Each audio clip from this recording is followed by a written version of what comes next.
I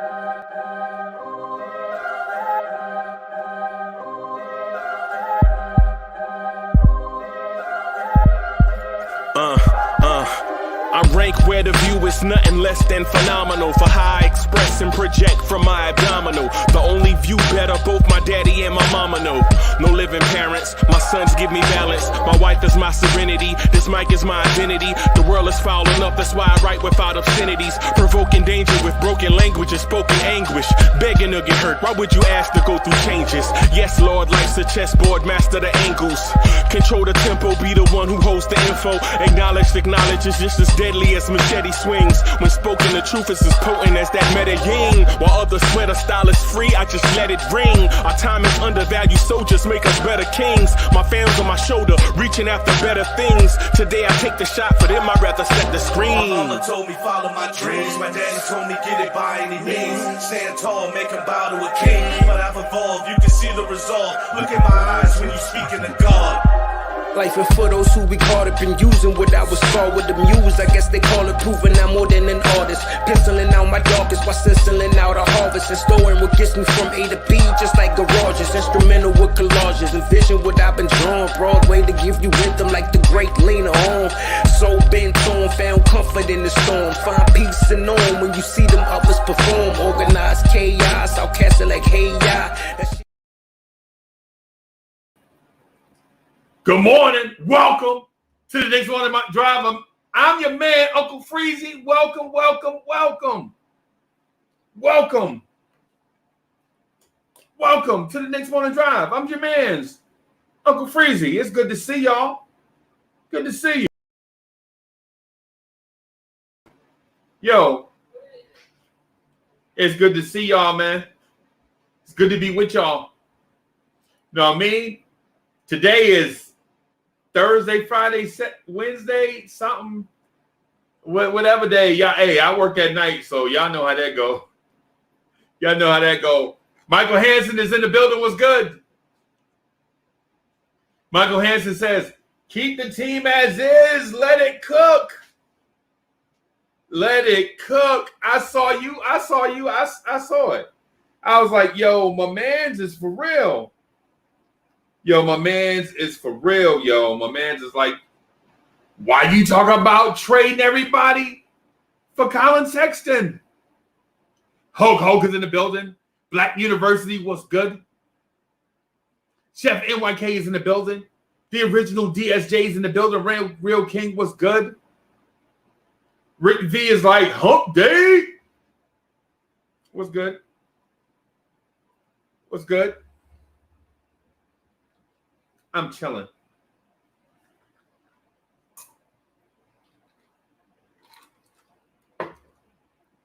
I'm chilling, boss. I've been up all night working on a bunch of stuff. I got a video in the works. Been texting Free Keith and the Ghetto Intellect. Todd Bobby was good. Who else I've been texting here? Todd Bobby, Free Keith, G-Man for Life, City for Real. Yo, it's crazy, bro. It's crazy. It's crazy. G. Robinson is in the building. Danny Landis is in the building. What's good? White Falcon. Whoop. What's good? Kaiser Salsa, the usual suspect. What's good? D is balling. What's good? What's good? Yo, is Colin Sexton the answer for the Knicks point guard solution?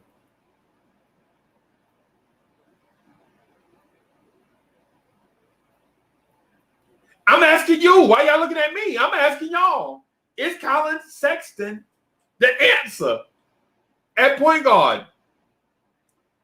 Kozak is in the building. Jermaine Royster's in the building. What's good? What's good? What's good? Get that energy up this morning. What's good? Is Colin Sexton The answer for what the Knicks have been questioning at point guard for the last how many years. Chef NYK says yes. And everybody else is crazy if they don't believe it. Do you need a dynamic playmaker at point guard? Hold on.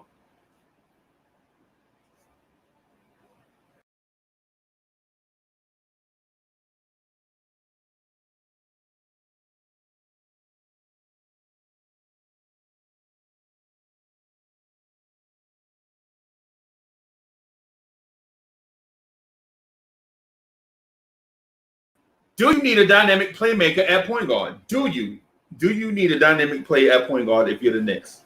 The answer to that question is easy. Yes, you need a dynamic playmaker at point guard because for years you have not had a dynamic playmaker at point guard. When everybody in the universe has had their turn except the Knicks.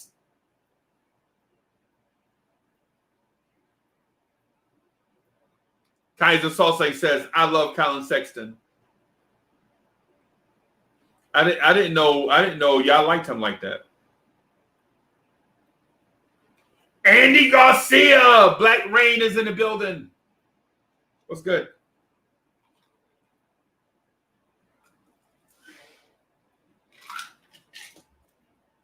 What's good?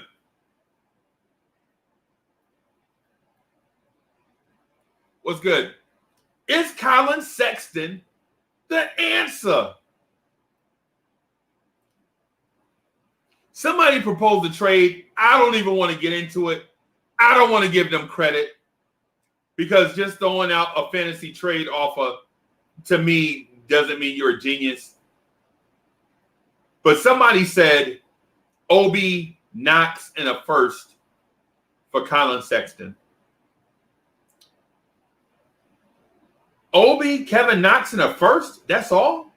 Sure. Let's do it. Let's do it. Coach Zach says let's do it, so let's do it. Jay Boogie in the place to be. The old man says, I'm getting ready to retire for the podcast, going to training, and go try out for the Knicks. I can get that spot. Hey, Jay Boogie, they're going to give you that spot, bro. They're going to give you that spot.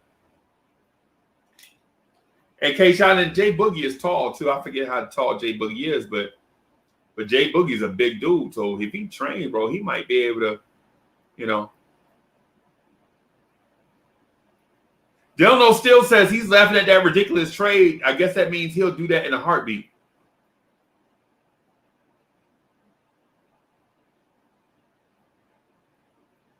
Diaz Ballin says, okay, hold on. I'm not reading Diaz Ballin. I'm not reading anything he says. Okay. I'm not reading anything that Diaz Ballin is saying in the virtual chat. Because I put the invite out there. I will let him say it for himself. I'm not reading anything he says. He can say whatever he want to say in this video chat, right? But I'm not about to transcribe or whatever, what this dude says. He can say it himself. Andy Garcia says, Obi Toppin, Kevin Knox, and a first is not even enough. T. Williams, what's good? T. Will says, is it a done deal? Nah, ain't nothing done. Ain't nothing done yet. Ain't nothing done yet. You know what I mean? Wayne Peterson, salute. I'm trying to figure out. So my homeboy comes to me and says, hey, You drink wine? I'm like, yeah, I drink. I'm not a connoisseur. Like, I ain't gonna tell you like years and brands and places, and I can't talk to you about soil and certain grapes and all that stuff. But I can tell you what tastes good and what don't. And he like, do you have a wine palate? And I'm like, nah, where you buy those from? And he laughed. Like, Uncle Freezy. He's like, do you have a wine palate? I was like, nah, I don't have a wine palate. I don't, but I can go buy one if I need one. He's like, no, fool, you got to taste so many wines. And I'm like, nah, bro, I don't get down like that. I'm more of a cigar person.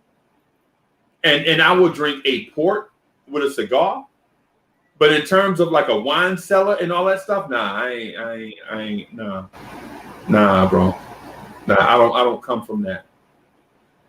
D is balling. What's good? What's up, man? So, a little birdie told me you're not transcribing my comments anymore. That's that's weird. Yeah, that little birdie, bro. That little birdie talk too much. That little birdie talk too much, man. Little birdies do tend to talk a lot, you know. Yeah, you gotta train them. You gotta train. Yeah, you gotta train. So let me get this straight, man.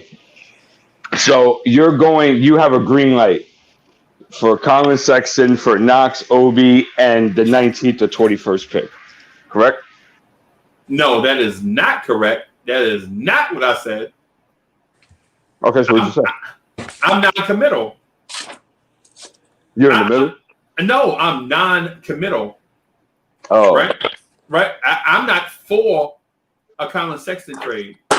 But if you can acquire talent cheaply, I'm for that. Right? I'm not a fan of Colin Sexton, but I am a fan of acquiring next level talent at a cheap price.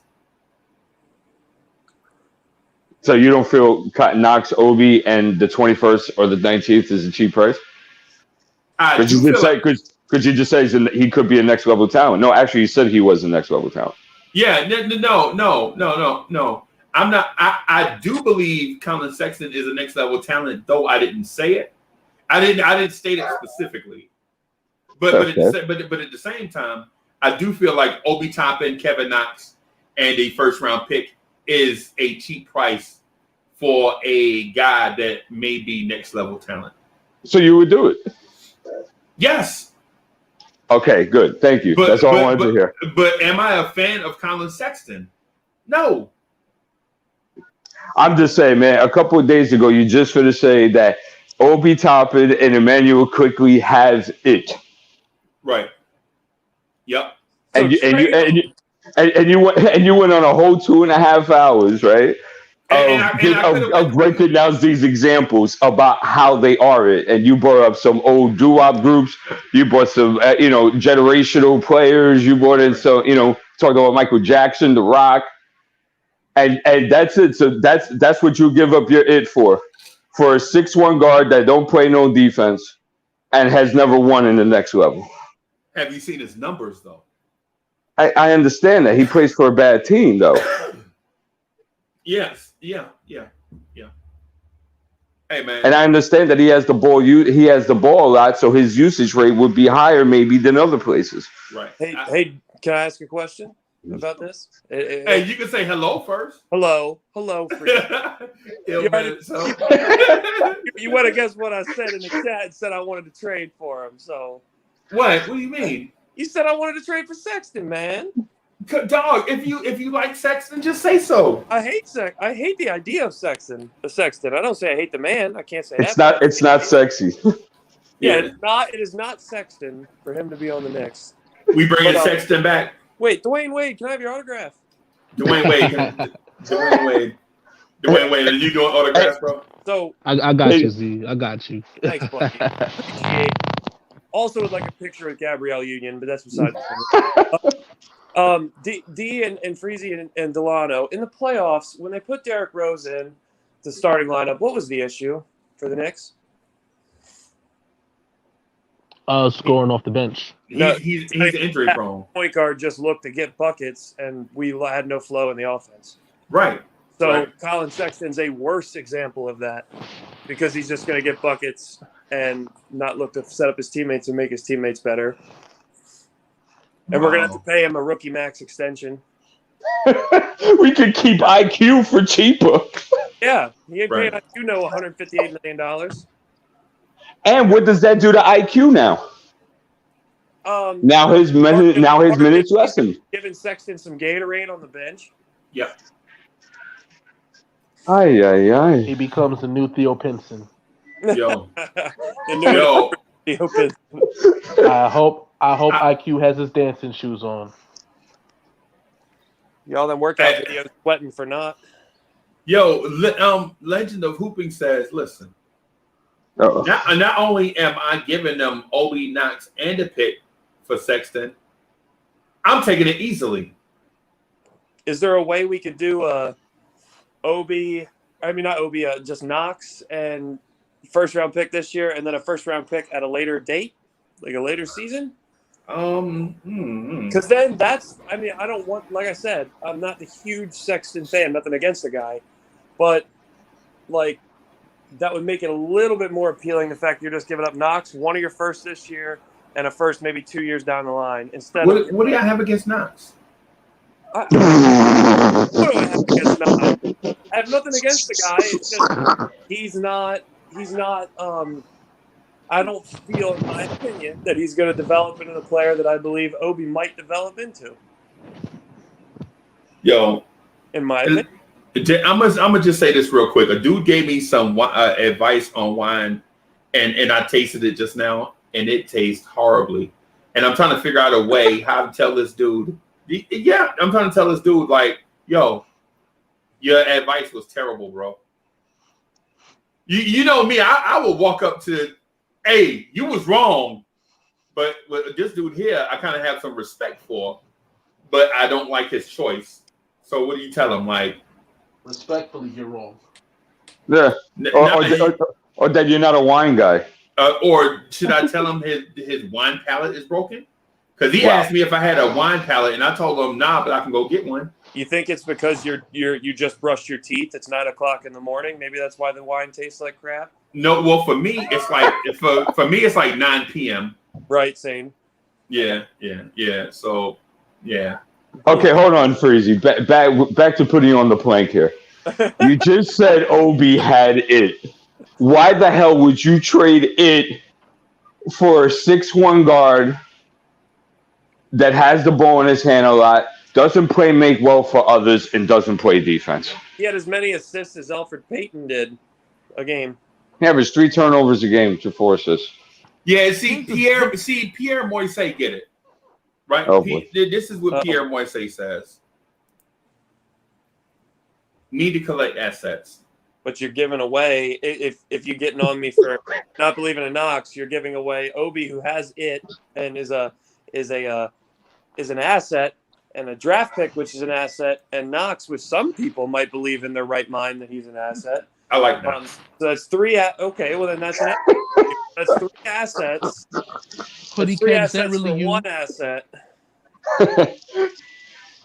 I'm not following it here. DSJ, please, what's your take on this, G? So Damian Lillard is a loser. Yes. Colin Sexton is the answer. He's a winner, baby. I never said that. I never said that. No, I never said that. What I said was that I like, to acquire quality assets cheaply. Like if I could buy them at below market price, that's what I want to do.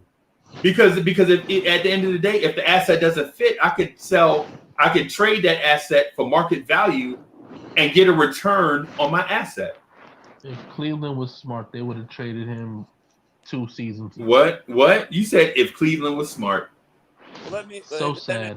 So then if Cleveland's so smart or not smart for wanting to trade him or for not wanting to trade him sooner, why would we want to give assets for a guy where there's so many red flags considering he scored 24.3 points a game and they're trying hard to get rid of him?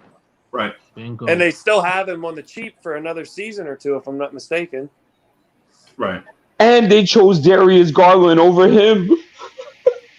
What does that say about Colin Sexton? But bro, you gotta look at things. You gotta look at the big picture. Like, okay, so for one, we dealing with the Cleveland Cavaliers. They did draft Anthony Bennett. Yes. They, you know who else they drafted? People forget. Sexton is a great player. They also scorer. He just isn't for this team. Right. They also drafted DeJuan Wagner. Y'all remember him? Yep. No. He was an animal, though. Yeah. What about he was, 2002 draft. Yeah. They also drafted Trajan Langdon. And the GOAT. Well, I mean, look. In the respect of Cleveland, let's not go down our draft history. Yeah. Well, because at least they have hit on a couple. Or at least Scott Perry's draft history. No. They hit on obvious picks. Right? When picks are not obvious. And we didn't. Bro, it's easy to do that when you have the number one pick. When you have the number one pick, Scott you can't Perry miss on LeBron James. Darko over Carmelo Anthony and Dwayne Wade and Chris Bosh. And that's our PM. Yeah. And don't worry, Zach, I never took it personally. What?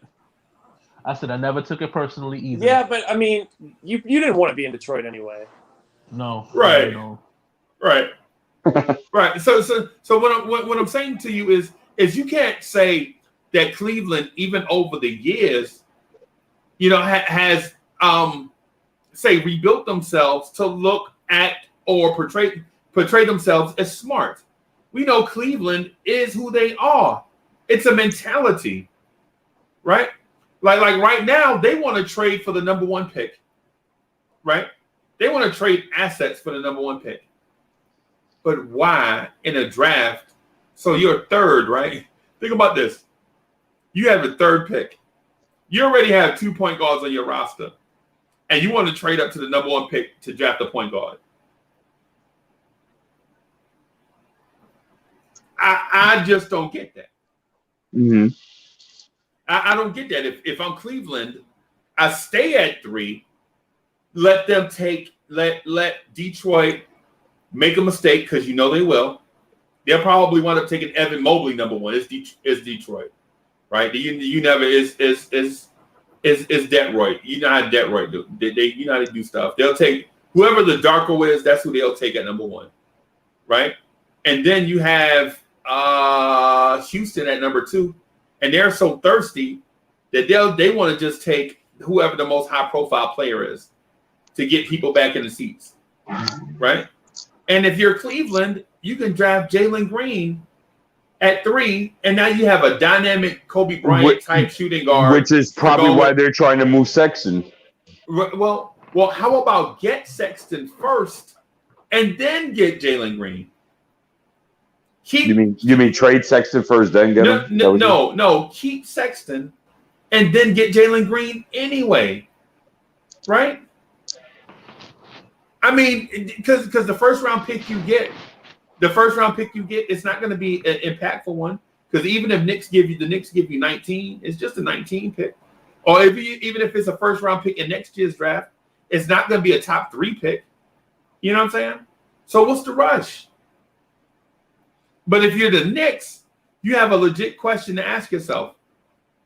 If I bring this guy in here, will he cover up for those things that we've been missing for the past 30 years? No. Right. Hell no. What's that one video? Hell no. To the no. Yeah. No. So if you're the Knicks, man, if you're the Knicks, why even bother have the conversation? Why let the rumors circulate if you know that you're not going Colin Sexton? Because we're the Knicks. And they're the Cavs. And that's the exact reason why this conversation that makes no sense keeps floating around. 2 horrible franchises over the last 15, 20 years. Right. It's not as bad as this wine that this dude suggested, but close.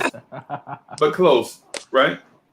So And why the hell? Wait, just hold. Why the hell would we trade Obi after? Oh, my bad. Why the hell would we draft Obi if the thought process was going to eventually be trading him after one season for Colin Sexton? Especially as like Leon Rose's son-in-law, pretty much. Like, how's that show? What's that show to people that want to come here? Like, this dude drafted him because it was his guy. It's like his nephew, pretty much, and trades him after one season. I just don't see it happening. I would be depressed if this trade went through. What about if, like what I said, like if they did it like Knox in a first round this year and a first rounder 2 or 3 years down the road? I'm with that. Right. That's more reasonable. Right. Because you can assume that the Cavs would sit there and be like, yeah, we'd be able to get a prospect like Obi Toppin with another first round pick. Right. That's more reasonable. I would suggest this. You don't want, if you're the Knicks, you can't do a Damian Lillard trade, right? Because you gut your franchise. You trade everybody. Say if Portland grants you mercy and doesn't take Julius and RJ, say they let you keep Julius and RJ, everybody else is gone. Everybody, they're even and your assets. Take Luka. They're gonna take Luka and Norvel Pell too. Well, like, Norvel Pell, you'll be all right. Please, no, dear God. You'll be all right, Freezy. Right, so they're gonna say Portland's gonna take Obi, Knox, quickly. Who else is on the roster? Obi, Knox, quickly. Mitch, Norvel Pell, and Luka. And 5 draft picks. Only probably 5? Probably 4 first. And like 3 second-round picks. And so when Dame Lillard gets here, it's gonna be all you can afford is Julius Randle, Dame, and RJ. Because you got to give Julius Randle his contract extension. Right? And then you're gonna take on the $44 million of Dame's contract. So automatically that's gonna leave you at what? 85 million, $90 million. So you got $22 million. Oh, not including RJ. So RJ will take 8 of that. So that's going to leave you with like $13.5 million to sign 12 people. Well, yeah. League call-ups. Yeah, and that's why that will never happen. But back to the Sexton thing. The biggest thing that concerns me is that I have big aspirations for IQ this year. I really think he could take it up another notch. And deserving so, because he showed great signs and flashes last season. Yeah, he has the it factor. So now, oh God, let's not even start that again. So now, right? So now he's not going to get any damn minutes. I don't think they're going this route. I think this is hoopla and foolishness. And don't let Quickly get minutes with Sexton here, because it'd be Sexton and Quickly. That's the smallest backcourt, and no defense. And no passing. Yeah. Yeah. Nowhere. There'd be so many floaters. Yep. Tone Wu was good. So the thing is this though. If you are a longtime Knicks fan like myself, the possibility of us getting a 23-year-old point guard with his whole future ahead of him that's already averaging 20 points and 6 assists makes me think you should do it. 4 assists. Oh, I'm sorry. Yeah. 4 assists, 3 turnovers. If he was averaging 6 assists and less turnovers, I'd be all for it, Freezy. Right. All for it. But, like, you know, there's a guy. And a little bit bigger. He'd be cheaper to re-sign than Sexton's $158 million. Lonzo Ball. And he actually is a true point guard. And he actually can shoot really well. And his only weakness is attacking the basket. He's only 22 or 23 years old. He can get better at that. Hey, I'll take Lonzo. If we're choosing, I'll take Lonzo. I don't have to give up nothing. Yeah, you just have to go the bag at him, because New Orleans has well said that they are not going to match an offer over $16 million for him. Yeah. Yeah. And Lonzo at $18 million all day, any day of the week. Right. And although I'm not the biggest fan of his fit, but I mean, to compare the two, I'll take that Lonzo deal any day. Because if he learns, Dia and Freezy and Dwayne, if he if he literally learns how to attack the basket effectively, right, at least league average from inside the restricted area. I mean, come on, he's such a different that's a different beast, and that fit becomes perfect. I agree. Listen, I agree. I would say I like Lonzo as a person, right? But I believe the Tibbs type point guard that Tibbs is looking for is in the draft. I think it's Sharife Cooper. Offensively, I think. Not defensively though, Freeze. And I love Cooper, and I would pick him, but I don't think he fits with Tibbs because he's such a defensive liability. Right. Right now he is. Right now in that 1 year at Auburn he is. Right, but you can't say a 19-year-old won't develop the ability to do something. Is he? No, I understand. I get it. Because we said that about RJ Barrett. It was like, and Coach Colorblock said it on the Knicks at Night podcast way back in January. RJ Barrett will never be able to shoot the three effectively, is what Coach Colorblock said. A lot of people right? say that. And a 20-year-old man showed everybody that you can't tell somebody what they can't do if their heart is in it. And that's true, but that's 3-point shooting as opposed to a 6-foot guy having to guard elite guards in this league. I think that's a little different. Took the words out of my mouth because if you think about it, like Sharife Cooper's 6 foot, and so there's limitations to learning how to defend. Of course, he can up his effort and intensity, but probably a small wingspan, probably certain things that are going to limit him defensively. Like Donovan Mitchell's a smaller guy, but he has a ridiculous wingspan that helps him become a really good defender. RJ Barrett has the size and tools to be about anything in this league, and shooting something that can be taught easier than growing your wingspan 6-7 inches and becoming a really good defender. Right. I get it. Well, I'm not saying that Sharife Cooper will never be able to do such and such because of such and such. You know what I'm saying? And then there are guys that you project them to do such and such amount of things because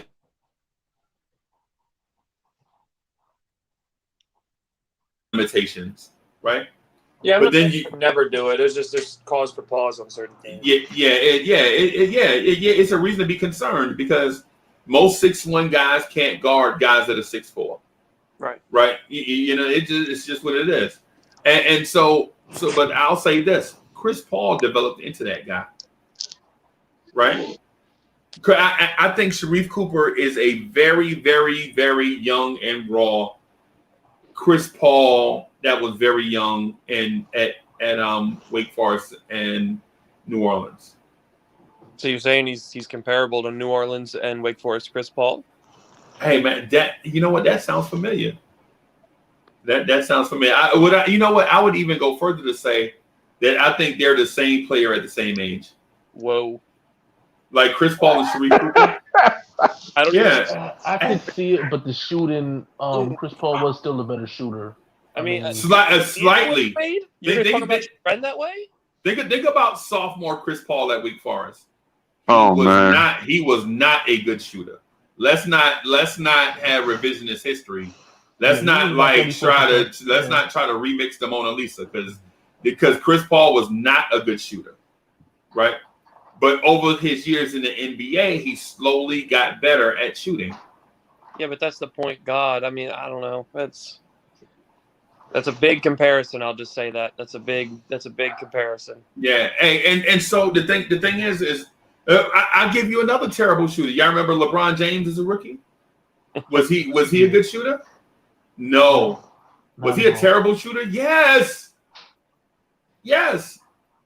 Right? Shooting something that can be developed. I mean, right. The worst thing I ever saw in terms of shooting, I saw Shaq shoot a 3 in an All-Star game. Right. And it was the worst looking thing you ever saw in your life. Him and Yao Ming. Yeah. I mean, so it's one of those deals where a Sharife Cooper, you can, even though he can't shoot now, doesn't mean he won't be an adequate shooter in 3 or 4 years. Remember Lonzo Ball? Yeah. Lonzo Jason Ball. Kidd. Yeah. Oh, Jason Kidd. Jason Kidd is probably the best example. Ben Simmons? Oh wait, he never developed. Oh yeah, wait, nah, that one never came to fruition. So, but what I'm saying is so you could get a Sharif Cooper in the draft and just be patient with him. Like you could draft him and bring him along slowly, right? And in the meantime, he can do things like just be the orchestrator and facilitator off your bench in the second unit.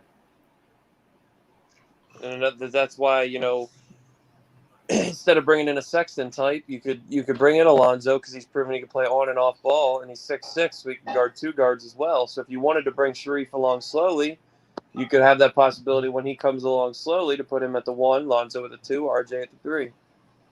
Hey, Mav. So Mav says Paul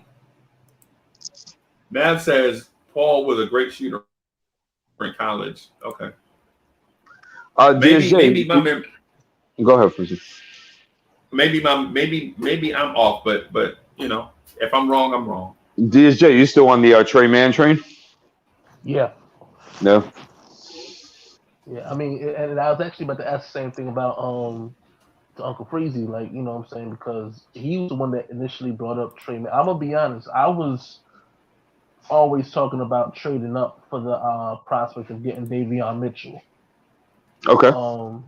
That was my biggest thing. And again, because of the whole, we're not gonna draft all 4 prospects. So, you know, the best thing for me would have been, okay, well, let's move up then to get a bona fide point guard. I wouldn't be mad at that. So, but again, here's my thing though. I'm okay with staying pat. Me too. We're getting the right players.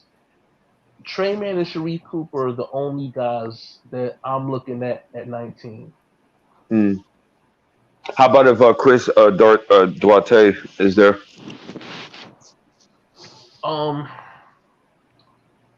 I stick with my choices. Okay. If he's there at 21, then I'll take I'll take him there. I'll gamble passing on him on 19 and hoping to pick him up at 21. Right. Gotcha. Okay. A little bit off topic, but are there any because if Nerlens Noel commands a bag, is there any backup center with some potential in the draft around 19 and 21 that we could get, like a Bassey? Well, we talked about a couple of times. We talked about that kid for Kentucky, Isaiah Jackson. Yeah. We really need a small forward, though. Yeah, but that I feel like something tells me they're going to address that in the trade or free agency. I don't know. I have nothing to back that. It's just a gut feeling. And that's what I'm saying. Like, this draft is so stacked with needs that it's hard to sit there and imagine us just whiffing on the draft. Like, nah, we're good. Let's go ahead and trade and sign guys, and that's it. I mean, you got Trey Murphy III, Jalen Johnson. You know, again, Chris Duarte. You could switch him at the 3 at times. Yep. You know, it's too many guys where if you pick them, you're just in a great position. So I don't understand the aspect of, again, like I said, for me, I did not the whole point guard thing even, like, you know what I'm saying, all the prospects that's available, you know, even Jared Butler with his with his heart condition and that whole, you know, even that holding him out for right now. 6%. It's like, how do you sit there and say, I'm gonna pass on all of that for Colin Sexton, who went from the worst efficient player in you know what I'm saying, for the past 2 years, to the third season he went from the worst to the 6th worst. Right. And we're talking progress. Like, nah, I'm good. He shot 40% as a rookie and shot 37% from 3 in his third year. But we're talking about progress. I mean, unless my math fails me, you know, that don't sound like progress to me. I I'd rather work the draft. If those are my options, I'm working the draft. You're not going after Lonzo? Well, because the draft is the first thing. That's what I'm only referring to. If Lonzo's available, because I know the other teams that are interested with Chicago and the Clippers. If they throw more money than I'm comfortable with giving them, you know what I'm saying? And I'm not comfortable with giving them over $18 million a season. I know they can pay him. I know the Clippers probably can't afford it. Right. The Bulls would be pushing it. Yeah. So would you say go to Miami? Right? And he still has to sign the offer sheet. Apparently, he wants to be in New York, so he might not even sign their offer sheets. He might sign New York's.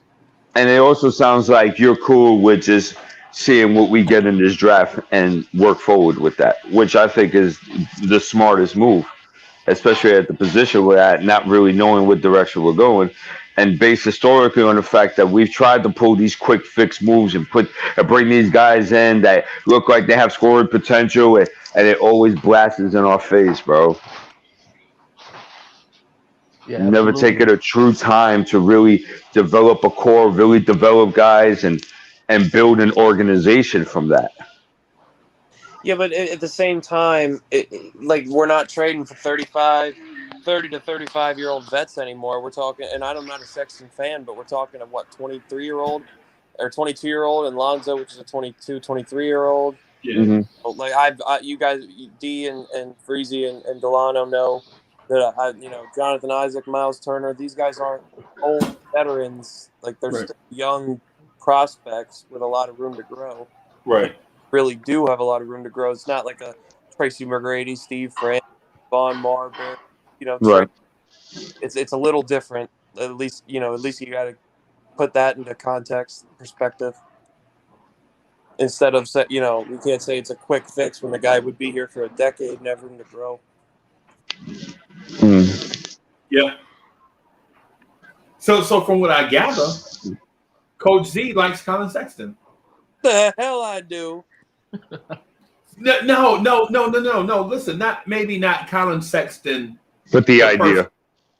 But the idea of getting a guy that can average 25 and 6, a young guy that could be the future of your franchise for the next 10 years, 10 seasons. Yeah, but he can't say he can average 6 assists a game when he never has. His assist turnover ratio is garbage, but he could improve. It's just the thing with him is it's just weird to me why they're so quick to give up on him when he's got all this money. Like he's got another cheap year left. That it'd be like weird. Like if we were trying to trade Julius this offseason for the same reason, that people would probably be like, "Why are you trying to trade him? He just got second team All-NBA, most improved." It makes no sense. Like there's got to be some red flags there. That's what I'm thinking. If I'm a general manager and I'm sitting there like, you guys want to give Sexton away that cheap? Something's wrong. Right. And shout out to Pierre Moise for the $5 super chatter platter. He says, you guys are giving Cleveland too much credit and selling our coaching staff short. We can work with Sexton. And he had another super chat too, and it escaped me. My bad. I'm looking for it right now. But shout out to Pierre Moise for that one also, for the super chat. Can he develop? And I mean, I'm not going to say any player can't develop, but like the development staff that we have, I mean, Tibbs and his former development staff had done wonders with guys like Nate Robinson, Jimmy Butler, Derrick Rose, Joakim Noah, RJ Barrett, blah blah blah, blah blah. But I don't know. I'm not saying they can't develop him or change him, but because his coaching situation in Cleveland has been garbage. Organization has been garbage. Right. I'll give it that. There's better fish in the sea. That's all I'm saying. If we're gonna move that route. Well, hey, salute CWC. What's going on? What's going on? How y'all doing? You good, Cuzzo? How you doing? I know State would be happy with that move, though. And State of the New York Knicks podcast be dodging us, bro. I think his I think what it is with State is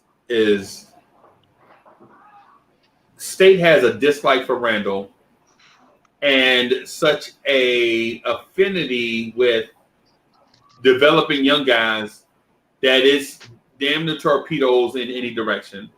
Randall, so if it's trade Randall talk, he is all in for it, and he'll say, "Man, I'm gonna do my State imitation." Oh Lord, Uncle Freezy, I love Randall. I love Randall now. Randall's my guy. I told you once he started producing, he was my guy. But I think you got to trade him while his value is the highest. He told me on my channel last week that he wasn't trading Randall. Bro, listen. If you can get somebody young, 2 young players for Randall and a draft pick, State would be ecstatic. And State would be like, yo, you gonna let me get LaMelo and Miles Bridges for Julius Randle, and I get a draft pick too? Done. I'm like, dude, you do that? You do LaMelo Ball and Miles Bridges and a draft pick for Julius Randle? Yeah, that's out of control. Hey, well, D, let me ask you this: would you do it? No. No. Okay. You don't even ask me, Freezy. B, I know you're gonna say yes. Oh, yeah, that's exactly what I said. No. Listen, and I don't mean it. I don't mean it in a disrespectful way. But listen to what I mentioned. I offered you a young point guard, a young small forward, and a first-round pick for a team that's not going to be a deep playoff team. So you get the point guard of the future, you get the small forward of the future, and you get a first-round draft pick from a team that's basically fringe playoff. So their pick is always going to be like 17, 18, 19, 20. Not for a second. Uncle Freezy, you were trying to set somebody up. Yeah, he trying real hard, bro. No. I just want y'all to think about it. I thought about it for a solid 3 seconds and then said no. Right. Hey, can I say something? Sure. Hey, I heard y'all want Sexton. No. But check this out. We heard you want Sexton. We heard you want to bring Sexton. I'm bringing Sexton back. I wanted Ball and Graham. You other Knicks fans don't know how to act. But hey, check this out. We got Luka, right? No. So we don't need Ball because Luka and Ball play the same way. How do you know that? So check game in the NBA. Come on, man. I've seen highlights. Highlights don't check this out. Everybody has highlights. Wait. Luka and LaMelo Ball play the same way? Luka and Lonzo. Oh, Lonzo. They play the same way. And check this out. If you bring Sexton, he'll score. So he's going to score first. And that's what we need. No, we don't. You know, we need players that play different, not the same. If we get players that do all the same things, we ain't going to go nowhere. We want everybody play different. So Randall had to be the leading playmaker because we don't have a point guard that can play make on the roster. So bringing in another point guard that can't play make on the roster and just try to score like a Derrick Rose, which worked horribly in the playoffs, would not work any better. We need a guy who can make plays, make his teammates better, take pressure off of Julius Randle. And Luka and Lonzo do not play the same way. Just from highlights, can't tell you that. Yes, they do. Yes, they do. In what way? They play the same way. How so? What about and plus, if we get Sexton right, CWC, we don't have to. What part of their game is the same? How is their game the same? Give examples. They passing. they passing the same. Oh, how? And they pass just alike. They pass good. What are you talking about? What are you saying? Luka can't pass? You say Ball can't pass? He's just on Lonzo's level. He hasn't played a game in the NBA. I can show you Kwame Brown highlights and say he's on the same level as Shaq from his highlights. But if you know basketball, a gym rat, you know he could ball. I didn't say he can't You know ball. what I'm saying? You're saying he's just like Lonzo Ball.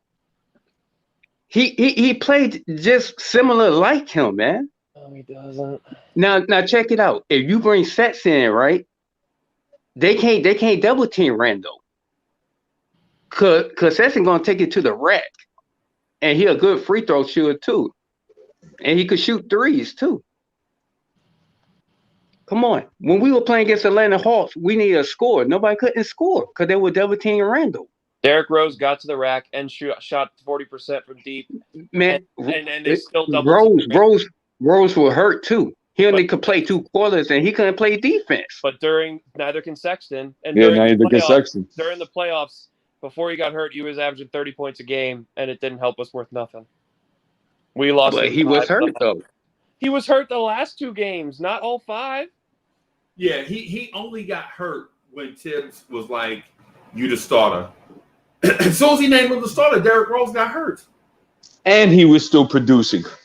Yeah, but what I'm saying, he was still getting 30 points a game. A guy who can attack. The last game versus the Hawks, he only had 6 points. Rose only had 6 points. And he still averaged 30 for the playoffs. It doesn't matter. What? Listen. Oh my. Listen. We need scores, man. We need scores.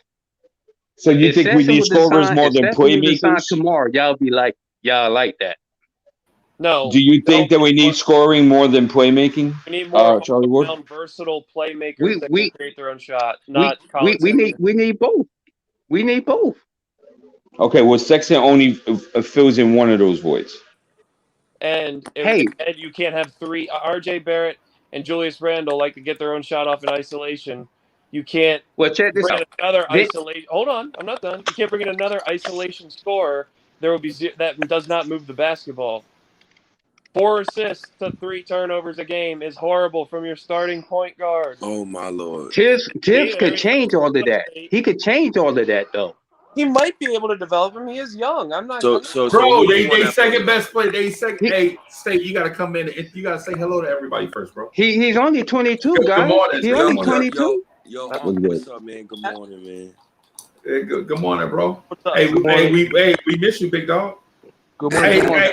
Hey, State. I watched y'all joint the other night, man. You was on fire, yo. Yo, good looking, yo. Appreciate that. Yeah, I saw y'all joint, yo. You carrying it? You carrying that light skinned dude? Yeah. I wasn't chat too. I was enjoying it too. I'm just messing with my man Ebru. Yeah, that's my guy, man. Die Hard Knicks podcast. Y'all make sure y'all check that out, man. So who y'all want as a point guard? Who y'all want as a point guard? Trey, man. I would take Lonzo over Sexton. If you want to go that route. I want Ball too. That's mine. I'm Lonzo. Good morning, gentlemen. I think the Bulls gonna pay him overpriced. I think the Bulls gonna get him like 24 a year. But if that's the case, you let him walk. Oh, what? I'm not saying you go out and get Lonzo at all costs, but you got to make that call over Sexton. He's a better point guard than Sexton. He'd be the best pure point guard we've had since Mark Jackson. But this what I'm saying though. Him and Luka play just alike though. When we get another point guard, Charlie, I've watched Luka games. He plays nothing like Lonzo Ball. So I've watched the games. Averages 5 points and 2 assists, and everybody stops saying he's the next Manu Ginobili. Hey, D. So first of all, hey, he's not Charlie Ward. That's Charlie Ward's cousin. And he Uncle Freezy cousin too. I'm not gonna say all that unless you have. We call him Cuzzo on here. I mean, I have been. Okay. He Cuzzo. But anyway. Good morning, gentlemen. Good morning. How y'all doing? Good morning. Good morning, man. Yeah, I had to join the chat because I was getting too broke trying to, I had to say something. I was getting broke. I kept putting $5. I was like, yo, I got to speak my mind. But what you overdrawn? I appreciate all of your takes, every single one of your takes. Of course, Uncle Freezy, Top Shot. I appreciate your take. Top Shot. This is my problem and why I listen to all of you guys. I'm a supporter. I'm in the chat. I'm there. I usually don't pop up, but this is what's igging me about what y'all talking about. Yes, every day, twice a day, 3 times a day. Hey, who's our guard? What are we going to do? We need skilled players. We need this. And you got to understand the movements of what the Knicks are doing. We need skilled players. Sexton doesn't have to be the long haul. And plus, he's not the be-all, end-all because you don't know what they're going to do in draft. And you don't know the free agency. Sexton is a player you pick up. He's skilled. It doesn't cost us a lot of money. And we know we can fit him in. Like, say, y'all keep bigging up Luka. We don't know what he does in the NBA, but I like some of the stuff he does. And then y'all love Lonzo. I don't know what Lonzo did or what he's proven for people to be like, yo, I want Lonzo. I don't think Lonzo's a good fit to answer your question. What he's done is gone from like Lonzo. So what he's done is gone from 52% from the free throw line to 78 now, and he went to 38% on 8 attempts a game from 3, high volume. He can rebound. He can pass. He's 6'6". He can defend very well, something Sexton can't do. He can rebound, something Sexton can't do. He can assist and play make, something Sexton can't do. He makes his teammates better, something Sexton does not. And he's shooting better than him from the 3-point. Where did y'all see all this stuff? I've watched Lonzo play. I haven't seen none of those things. What world are y'all watching? You watched probably one game that the Knicks played against the Pelicans. No, bro. I am an NBA watcher. I watch basketball. I don't see none of these things. I don't see none of these things y'all talking about. Yes, he has flashes of them, but it's not consistent. And he's not going to... Hold on. We want so the stats line? We want our Knicks players to be tough guys, right? We want guys... We come in... When I mean tough guys, I don't mean fighting or anything. We have a spirit about them that we can win every game. You're not going to get that from Lonzo, my friends. How? He's going to be... How? Magic Johnson said this with his own mouth. He does not have that consistency to bring us over the top because our end result is a championship. He said the same Lonzo thing. Will not. Those guys they got rid of. The same shit he said about Jordan Clarkson, Julius Randle, Brandon Ingram. Look what happened. They all developed and they left LA. All of them. But did they win a championship? Did any one of them win a championship? It's a team sport, not. Did Colin Sexton wait to make the playoffs? Hey, so let me get back to this. Hey, Pierre, let me. This guy scored 25 points a game. Y'all want Sexton? But let me interject one thing, because the one thing that y'all are doing a comparison, which I'm missing. So one guy did it as the number one option, and then one guy did it playing alongside a generational freak and a flat-out scoring machine.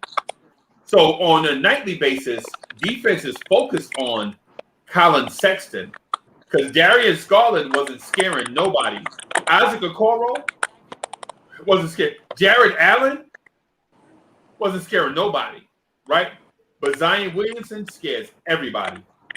Brandon Ingram scares everybody. And for Lonzo Ball to put up numbers as the 3rd or 4th option scoring, to me is less impressive than Colin Sexton putting up those numbers as the number one option on a terrible team and being efficient. Now, does that mean I like Colin Sexton?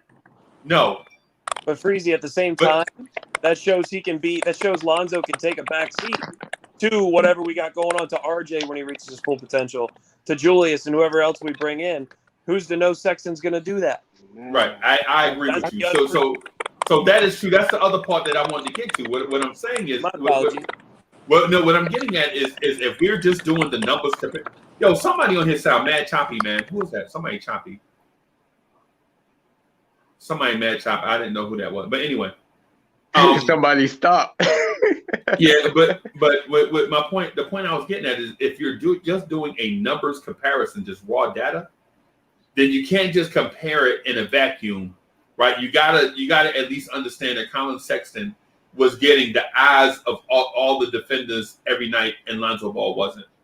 But then if you're talking about what the role will be when whichever player comes to New York, who fits in better, who's going to be a better fit, then that's a separate conversation. But just to say, just on down, just moving down the line, that Lonzo is better. Nah, you can't just say that because Lonzo was not the number one option in New Orleans, right?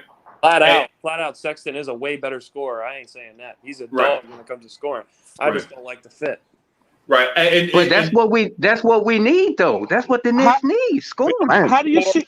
How you don't like the fit? What don't you like about the fit? I think he doesn't play. He doesn't play defense, and he's not a playmaker that we're looking for. I can answer that question, no problem. He didn't play on the Knicks yet. Let Tom Thibodeau let him get a season under him. Wow, exactly. How many? He played. He's from. Hold on. He's from Cleveland, a losing team. Been losing.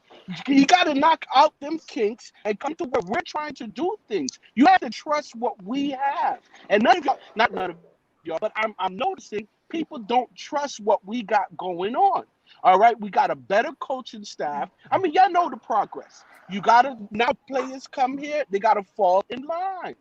All right, Sexton is a great idea. Okay, and you saying he doesn't fit. The reason why he doesn't fit because you think he's going to take away from your favorite players. But this is not winning basketball. Yeah, because I heard somebody say about, quickly now it's not going to be able. Why would it? If we're looking for quickly to develop this year, and he's a basketball if we're looking for quickly to develop, he's going to need minutes. And I'm saying that if you pick up a Sexton, he's going to get minutes. How is he going to get minutes? How is he going to get minutes with Sexton behind him? Look, even if he gets minutes, in front of him. Let's just take it back a second. And why people never wanted quickly to start this year is that he's a chucker. He's not a true point guard, and he just looks to score. That's exactly what Colin Sexton is, a chucker who does not look to make his teammates better. He just wants to score. Bro, get out that idea. Get out of. Why? How? He was with Cleveland. Ignore what he's done for 3 years. He was the best player. He was the best player on the worst team Cleveland. Like Freeze exactly. Said, all defense was focused on him. All defense was focused on. All the pressure every night was for him. Come on, man, that's a lot of pressure. Now you come to New York Knicks where there are other talented players, R.J. Randall and whoever we pick up, where it's not that much pressure on him. Now he'd be able to play basketball. It's about playing basketball. It's not taking away from 1 minute from one person to another. It doesn't work like that. It's about It does. It's about quickly going to get his minute. He coming off the bench. Not with Sexton, man. Sexton's going to be started. And where's RJ going? RJ is a small forward. He's been shooting guard his whole career, and there's no signs of him moving at that degree exclusively. There's no. I respect your takes, D, but you don't have no imagination, man. You got to think. Here we go. I lack imagination. No. Disrespect. That's what makes him. That what makes D fun to have in a conversation. And I'm not because I lack imagination. I'm not flowing with that. Fuck out here.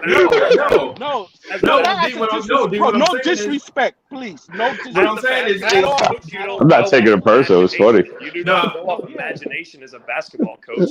No. What I'm saying is D is a results-driven personality. Like if you say a certain thing, you have to prove it with a end result or project something. Either the result has happened or it has to be projectable for D. That's the reason why when we were talking about the it factor, how he couldn't get over what I was saying about Quickly and Obi. He was like, I just can't see the. You want to get rid of Obi? But this conversation is about D. Right. This part is about me. I'm not saying he lacks imagination. I'm just saying that some people just like steak dinners. You know what I'm saying? That's not true, bro. You have to bring sustainable evidence in order for your claim. That's the point. And I'm just saying that that's what I just said. But that doesn't have to be a result-driven mentality. It could be something that I could consider based on sustainable evidence. You can't say Elfrid Payton and Lonzo Ball are the same stats. Elfrid Payton's a career 24% three-point shooter. He doesn't space the floor. He doesn't do anything well other than rebound and play make. Lonzo does those things with a play makes them more than just Julius Randle, and he shoots the ball. But that's a good super. But Luka do that though. Luka do that. So you're gonna have different. You haven't even seen him play, Charlie Ward. So Brian Williford, thank you for the $5 super chat platter. He says, look at Lonzo Ball career stats and Elfrid Payton's. They're the same. Stop with the Lonzo to NY. He'd get eaten alive. Sexton built for New York, so he want to bring Sexton back. and somebody go find State and tell State to come back. Get some earphones, have some headphones. State, if you watch it, come on back, man. Get some headphones. But that I still don't get how highlights tell you a player can do certain things. Every NBA player, Kevin Knox has highlights. Every player has highlights in the NBA. Right. Every single one. Yeah. I could look at these draft pick highlights and be like, wow, that's amazing. And then I go ahead and watch him play. It's a totally different story. Right. Oh, right. Did he play? Did Luka play? You didn't see him play? Yeah, I've seen. You said you haven't. I have. How did Luka do yesterday against? How did Luka do yesterday? He was quiet. He was all right. He was quiet. I mean, some of the passes was all right. How many points did he score? Like 8, something like that. With a big roll. But the ball stayed in his hand, though. Lonzo Ball. Are you kissing Ball or something? Like, why is he still talking about Lonzo Ball? So he can only score 8. So he can only score 8 points against Damian Lillard and Bradley Beal, the two worst defensive guards ever to ever breathe breath. And now, to his respect, though, he has been playing a lot of off ball because of Campazzo. Yeah, but before Campazzo was there, he was a lot. He had the ball a lot. He was working a lot of PNR. But so he was a shooting guard. He's a shooting guard. The shooting guard, and could not score more than. Yeah. Oh my God. 5'10". Uncle Freezy, this guy could score at any time he want to. Oh really? Yeah. Really? Gave Damian Lillard 8. Yo, his name ain't Ball, so he can't score. You know what I'm saying? All he believe in is Lonzo Ball. Like he's be all and come on, it's more than Lonzo Ball out there. Be creative. Yeah. The reason it's called a team. It's called a team. You move the ball. It's called a team. Lonzo and Luka are the same player, and it's just not true. That's what I was trying to do. I say they do the similar things like each other. Bro, you said they're the same player. Don't stay out of the argument because there's no comparison because Luka didn't play in the NBA yet. We can watch that. That's what I was trying to say. He looks all right, but don't argue the point because he hasn't played in the NBA. It's like you're just arguing for no reason. Thank you. That was my point. Spicy. I like this. Pay attention. Yo, I've watched y'all. Y'all trained me nicely. So it's kind of unfair. It's kind of unfair. Y'all don't know me, but I've watched each one of y'all. You know, heard y'all points, argue with y'all while I'm in the. What happened? I do HVAC, so you know it'd be hot. I gotta be on the roofs, but I have a little time sometime in the van, and I'm peeping y'all. So I was like, you know what? Today y'all angered me, so I'm going to be late till I get my point up. No, but y'all ain't angry. So you just angry because we disagree about Colin Sexton? Oh, no, never. I never disagree. I never get angry with disagreement. I love your opinions. I love back and forth. So why are you angry? Why are you coming at me and saying D doesn't have Brooklyn? I'm from Brooklyn. We aggressive. I'm from Brooklyn too, bro. If Sexton was signed today, everybody would be happy. If Sexton was signed today, everybody would be happy. Charlie, you in a house on Flatbush and Church Avenue. That's exactly where I'm at. Flatbush and Church Avenue right now. It's thick out here. It's hot. It's humid. So I got a little spiciness in me, but no. But put on the AC then, bro. Put on the AC. Let me guess where you from. Give me one guess. I'm gonna take one guess where you from. The name will tell you. Crown Heights. Oh, my child mother's from Crown Heights. I'm exactly from Flatbush. Oh, okay. My child mother's from Crown Heights, but you know, stomping grounds is all over Brooklyn. Okay. But my background, my family is Haitian. If that's what okay. you want to know. Oh, 1805. Hey, shout out to Haiti. Oh yes. I just think at the end of the day, I just think that Sexton is just a bad fit in the direction in which I'm thinking that this front office and organization is trying to go. That's where I'm leaving it Yo, at. Charlie, why you got the mask on by yourself? Hey, D, bro? you Can I ask you a tripping, D. question? Is Yo, that a D, can I ask you marketing one tool? question? CWC? Sorry. Hold on, there's multiple conversations going on. Hold on. Tool? You saying a I mask? know Wise is in the building. What's good? So basically, what we're getting at is so first of all, D is spicy this morning because of the Colin Sexton thing. We established that, right? D is also hating on Colin Sexton for a random reason that we don't know yet. No, it's because he has no imagination. Remember? That is. Yeah, D have a problem with your it factor, and I'm 100% behind your it factor. I listened to that conversation too. So. He wants to get rid of your it factor. No. So it sounds like some purple knees, bro, going on around here, man. No. On some real stuff. Some great examples because Jackson 5 and Michael Jackson is the only it factor. It's like you could see it. It's like like that. There's just that was my example.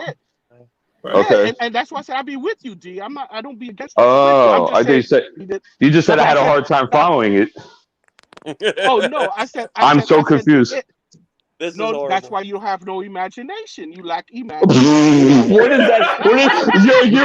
You misinterpreting yourself has nothing to do with my imagination. I don't misinterpret myself. You just said I disagreed with his, and then use an example as I used to follow Freezy. See, the thing is, you don't listen. I never said nothing about disagreement. I said I agreed with Uncle Freezy. Maybe my accent is a little. I said I agree with Uncle Freezy on the it factor. He was absolutely correct with the it factor. The only problem, I don't know if OB and Quickly is an it factor. I think Quickly is, but I don't know if OB is. But that was it. But D, I did agree with the Jackson 5 thing. But what I'm saying is this: D, don't get hot. Sexton is coming to the team. We're gonna be all right. No, he isn't, but okay. And lots of all will be in Chicago. So be a Chicago fan, my man, over there. We go with the Bulls. Right. You heard it from Moist first. Yeah, man. Man. Hey, this is hilarious. So I wanted to so Brother D and I and a few others did a rebuild on Saturday night. Oh, I remember that. I was there. Oh yeah. We did a rebuild. I'm not. Don't give us credit for that team.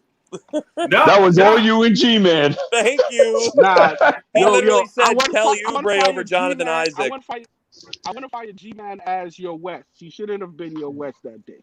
He messed up on the OB. That's my guy. He messed up. Kelly Oubre over Jonathan Isaac is the most hilarious thing I've ever heard. And I tried to beg him out of that. Remember, I said, I said, remember Freezy and D, I said, doesn't matter how you get them. Who would you rather have, gun to your head? You have to decide, Kelly Oubre or Jonathan Isaac. I set him up. I knew he was going to pick Kelly Oubre. Yeah. Goes, well, we're not talking about trades. I said, no, that's not the problem. Who's a better basketball player? And he said, Kelly Oubre. Yeah. And Pete, we like who we like, though, man. Yeah, I know. I'm just G-Man's my guy. I'm just messing. Yeah. That's that fan biasness that gets clouded. He was off. It's the thing with me and Trey Mann.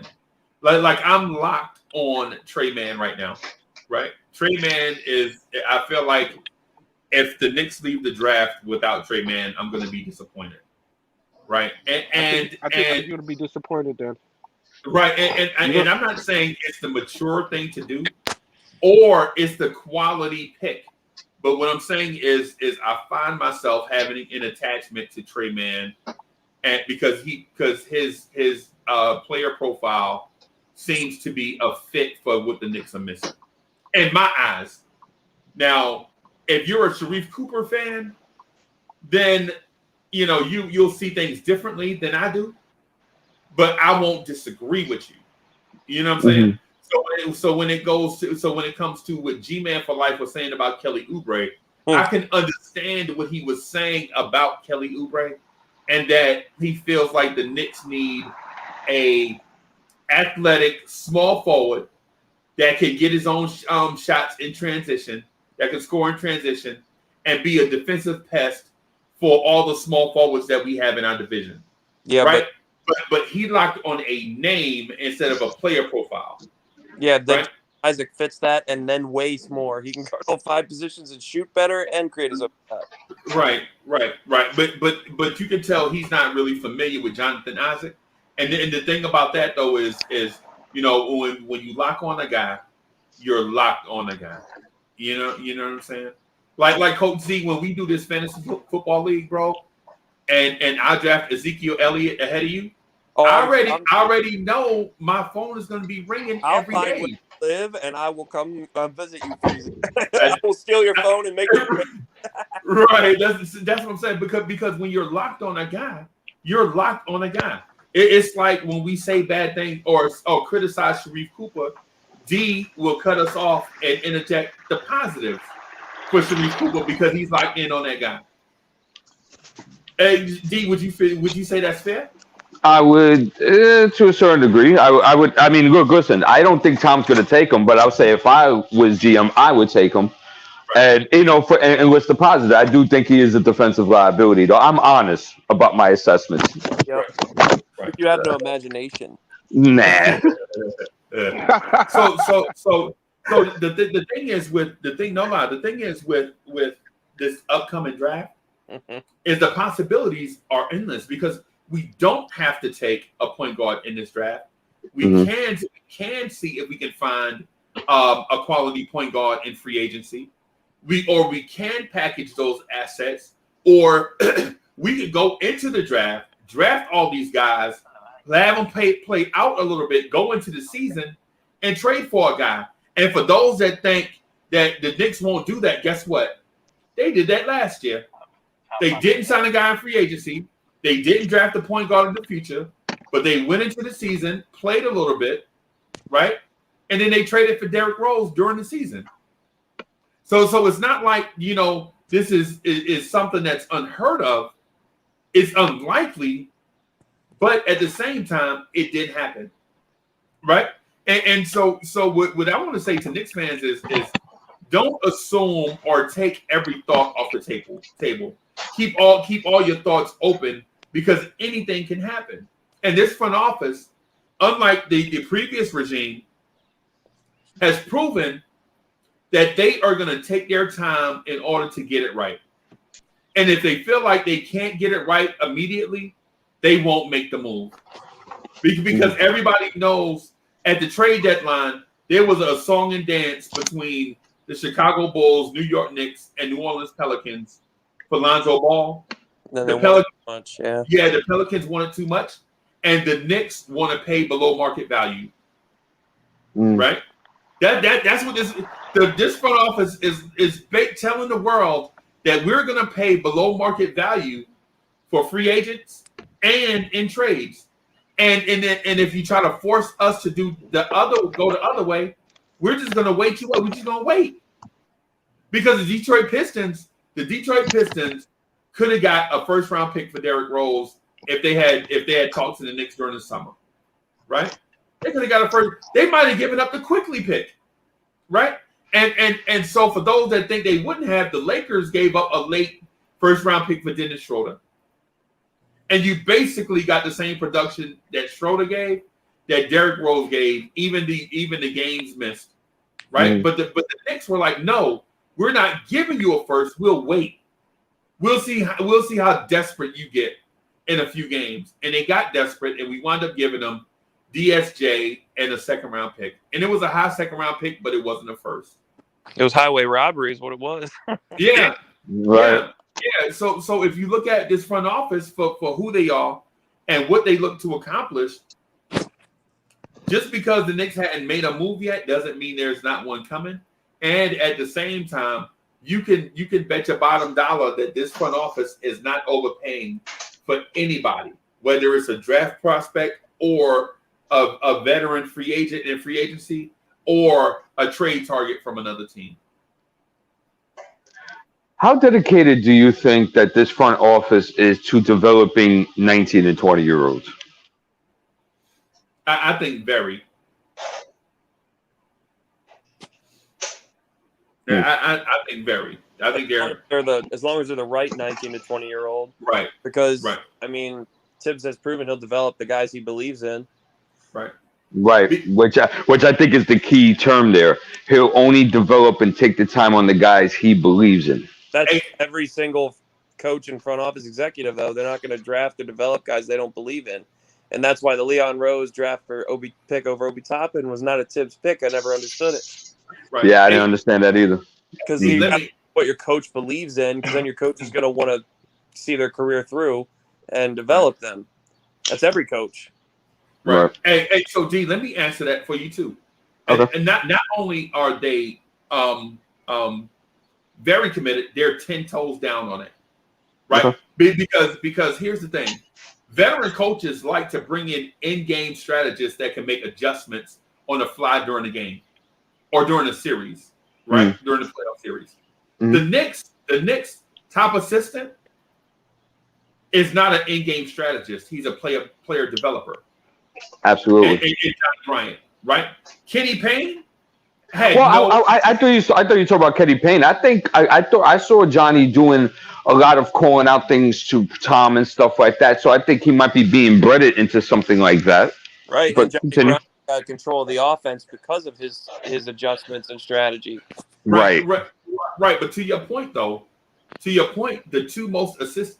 Think about this. See, Mike Woodson is a great in-game strategist, especially defensively. Like he'll see stuff and he'll be like, yeah, you know what? Let's put two bodies on Giannis when Giannis touches the paint. As soon as Giannis gets in the paint, put two bodies on him. And we used that strategy in the first game of the season. People didn't notice.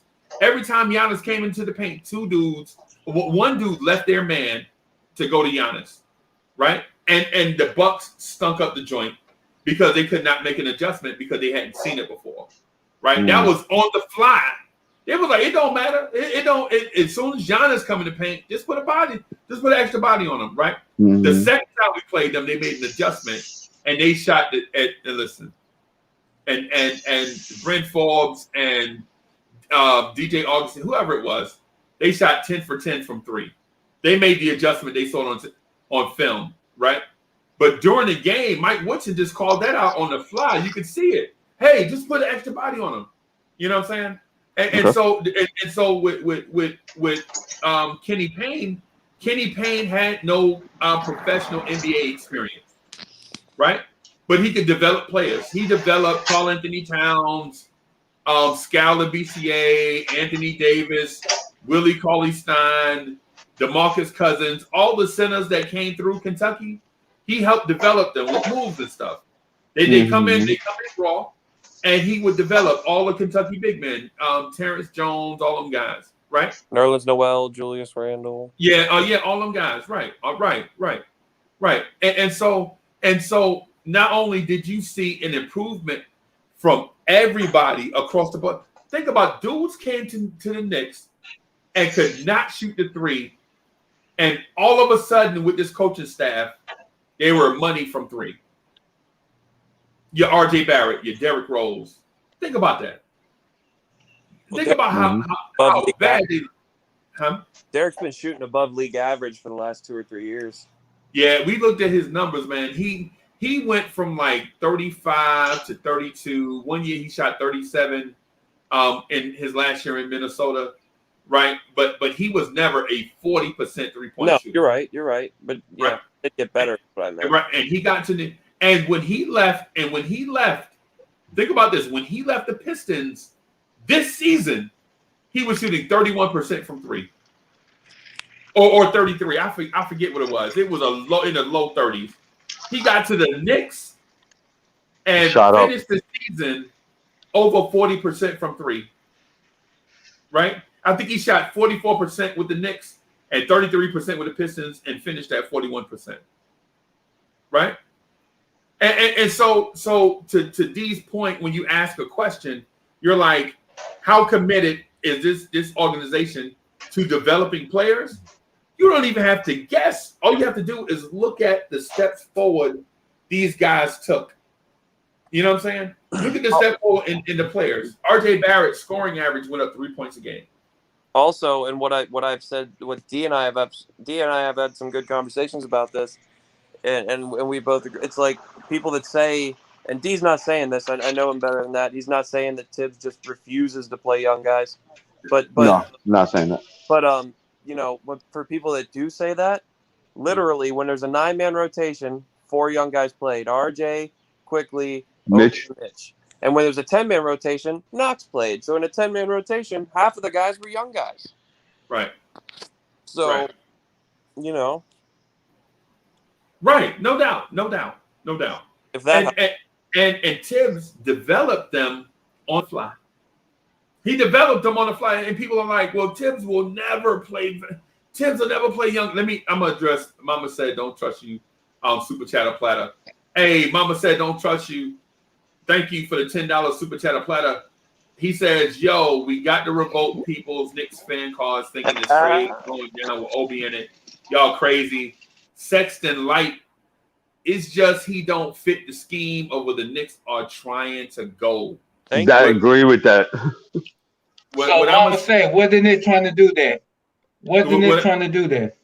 But what I'm gonna say too is, and I'm with you. What I'm gonna say is, first of all, we don't revoke Knicks fans cards, right?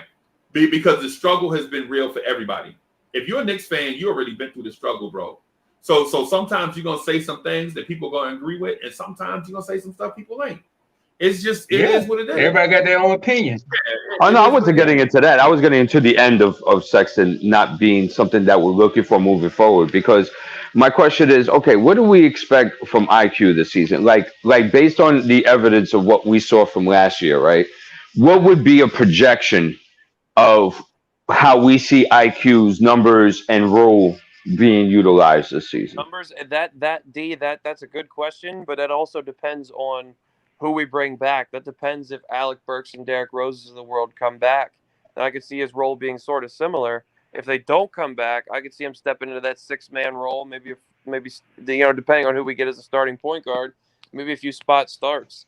And that's a bit consistent. Yeah, I agree. Like, you know, he coming off the bench. Yeah, I agree with that. So then, do we see his minutes increase and his points per game increase this year?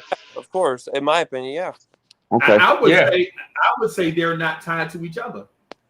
I would say because Quickly shot 39% from the field, right? Mm-hmm. So if Quickly improved on his field goal percentage and played the same amount of minutes, his scoring average goes up because he's more efficient. Mm-hmm. So he shot 39 from the floor, 39 from 3, 89 from the free throw line. So you would say if this kid, because there was a stretch where Quickly was shooting 96% from the line, right? And then and then when you saw his shooting percentage went in the toilet after he went away from his Florida game. So if you insert his Florida game was taken away as well. Right. Teams were on that, but continue. Right. So if we get to a point where you see a more efficient Emmanuel Quickly, and I'm not talking about 47%, but I would say 43%. Then you would see those 11 points a game climb up to in the low 13s. Yeah, right. And then if he hit free throws at a higher clip like he was before he started getting worn down, because you gotta remember college kids, they're not used to playing 72. Of course not. Of course not. Right. So if his efficiencies go up, then you can see Quickly around 14 points a game. Now, what does that mean for Emmanuel Quickly's career or his impact with the Knicks? Mm-hmm. I would say if the dude can score 14 points per game, what do you need Alec Burks for? Or Derrick Rose? Yeah.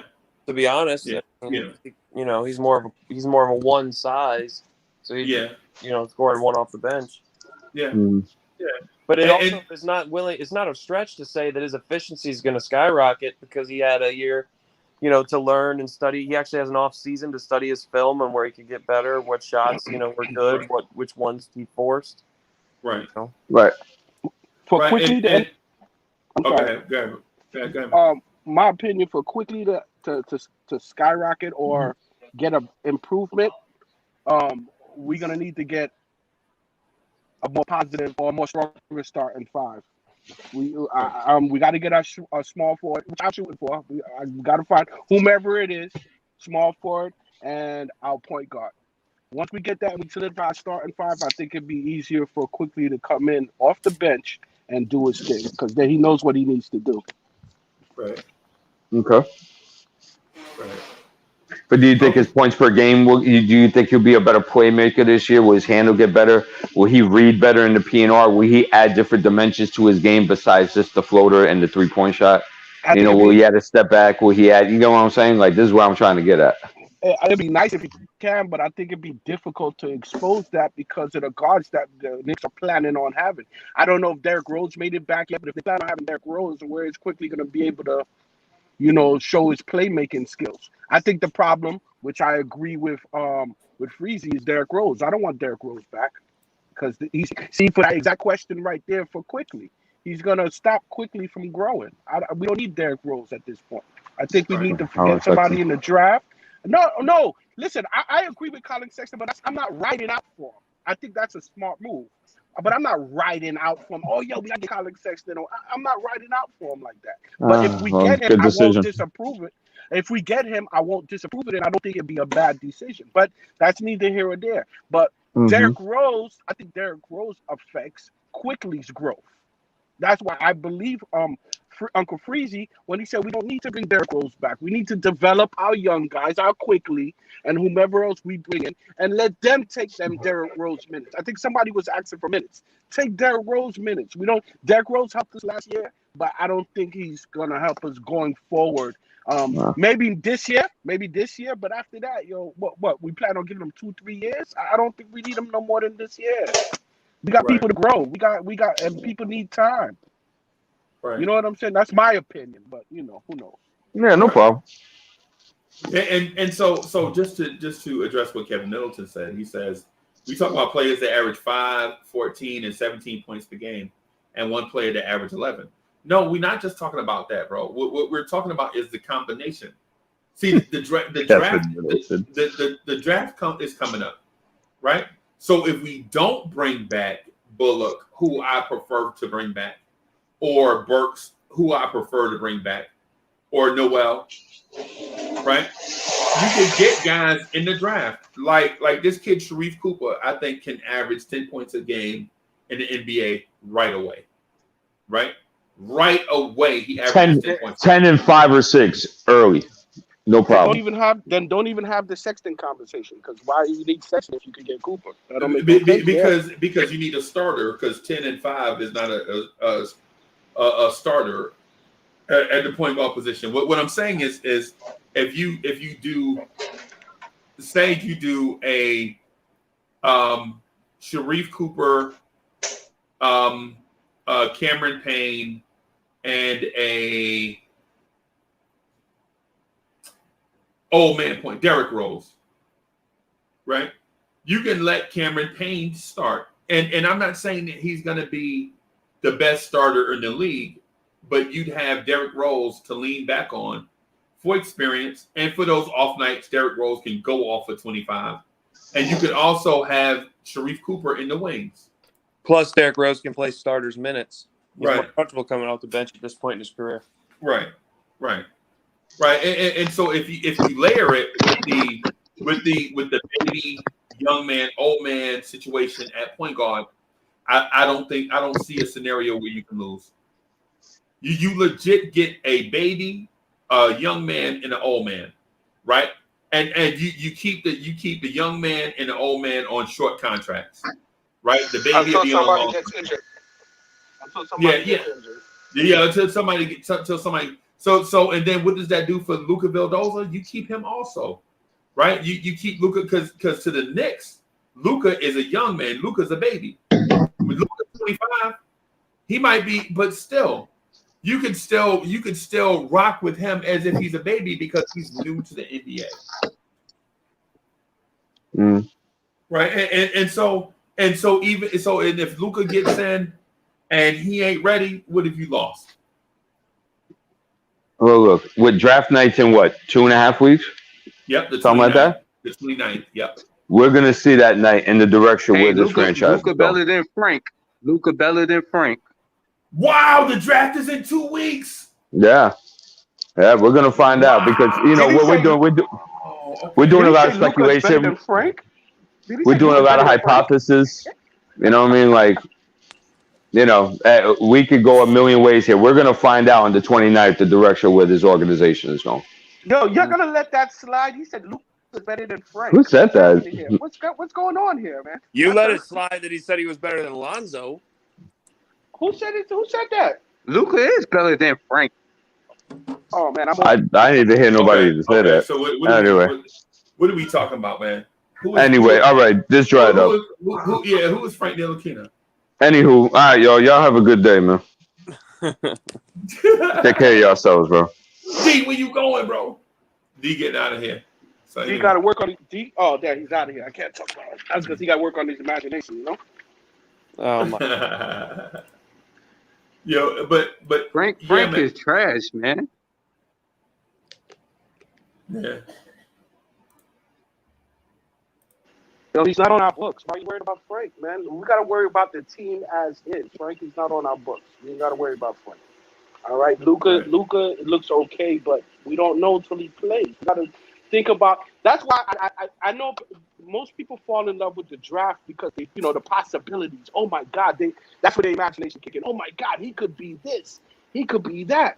And that's why I don't mind Sexton because we know what he is. We just need to fix certain things, which I feel like our Knicks squad, coaching staff can fix, and he can be a positive. Only asset, or if we need to trade him, plus the money. So I don't see where this is a negative anywhere around that. That's like all positive, and we need skilled players. So I don't see what the problem is. But I don't want to sound like a broken record. No, we super good on that. It's not a deal like broken record or any of that stuff, man. What we saying is this. The possibilities are endless, so to speak. You know what I'm saying? When it comes to talking about what direction we can go in. Anthony D is in the building. What's good? Hey, Anthony D, I need for you to hit me up. Anthony D, stop playing. I'm trying to put something together, and I need your help, Anthony D. You and Rob the Nick, right? So CWC. So what do we do on draft night? What's happening? Cuzzo, what are we doing on draft night? What's the deal?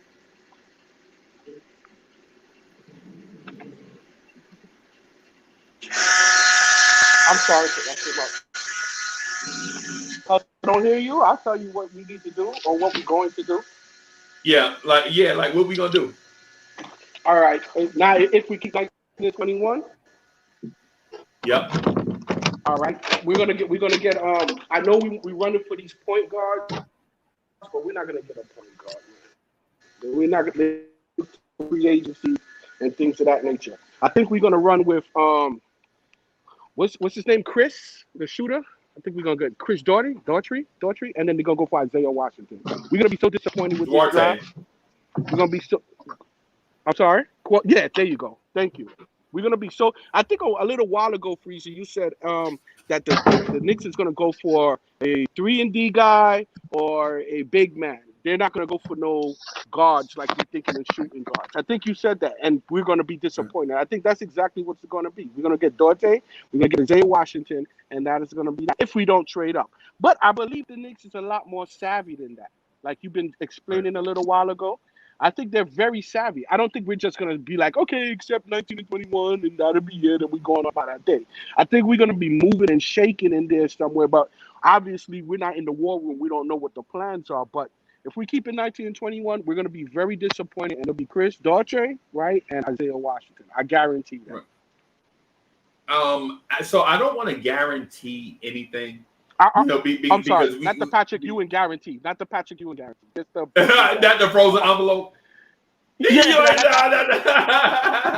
the slang guarantee. Slang guarantee out here. We guarantee.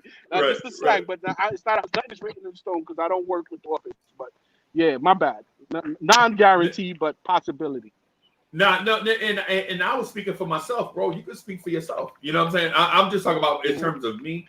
I'm a little uneasy and uncertain about the direction of the team. I'm not saying that they're not smart and they're not going to be responsible, because I believe they are. What I'm saying is I don't have enough information from them to get a sense of exactly where they're going. Even though Tibbs said it himself, we need wings and shooters and playmakers, right? That's what Tibbs said. But you don't know if that's pre-draft smoke or if he's telling the truth, or if it's a combination of both. You know what I mean?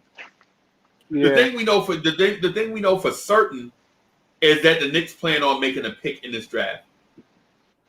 How many picks? We don't know. I mean, this right here is a Wheeler and Dealer's dream scenario. Going into a draft with a bunch of draft picks and a bunch of money and young assets that he can trade. It's like going into the casino with a bunch of money that you want off the scratch off. You hit the scratch off for like 10 G's. Now you go into the casino. Bro, how can you lose? You know what I'm saying? Because even if you lose everything, you ain't lost nothing. Right? That's what it seems like. That's what it seems like to me. You know what I'm saying? So, but okay. Oh, you go, Uncle Freezy. No. I thought you was done. I apologize. Hey, Uncle Freezy. Yeah, we get you. Okay. Do y'all think we need a scoring center out of the draft? Like a center that could score? That's a tough question. Why you be asking me these tough questions, bro? Because I want a center that could score. Because you be putting me on the spot sometimes, bro. And at first I was like, I don't like how he be putting me on the spot with these tough questions. But then I get it. I get it. I was like, yo, how he just gonna put me on the spot, man? You know what I'm saying? But aren't you raving for that? Aren't you thinking is that this team needs a center? I've heard you said that a few times. That I know you have different points every day just to make bring more content. But I think you believe that you said the team do need a scoring center. Yes, yeah, but here's the thing: if Mitch can do it, I don't want nobody else. Right? But so if Mitch comes back with hands in the offense, do I still want to trade for Karl Anthony Towns? Right? Yeah. So I have a deeper thought than that. I have a thought that the Knicks, in the past, the Knicks have put all day 100% to try and get somebody, right? And they don't get it, but they go for the second tier guy, right? And then we get upset, blah, blah, blah. I think this time around, what the Knicks is doing is that they're getting their parachute guy first, for instance, Sexton. And then if we want to get the big fish, we could shoot for the big fish. And then if it don't work out, they can always say, oh, no, we wanted Sexton here the whole time. You know what I'm saying?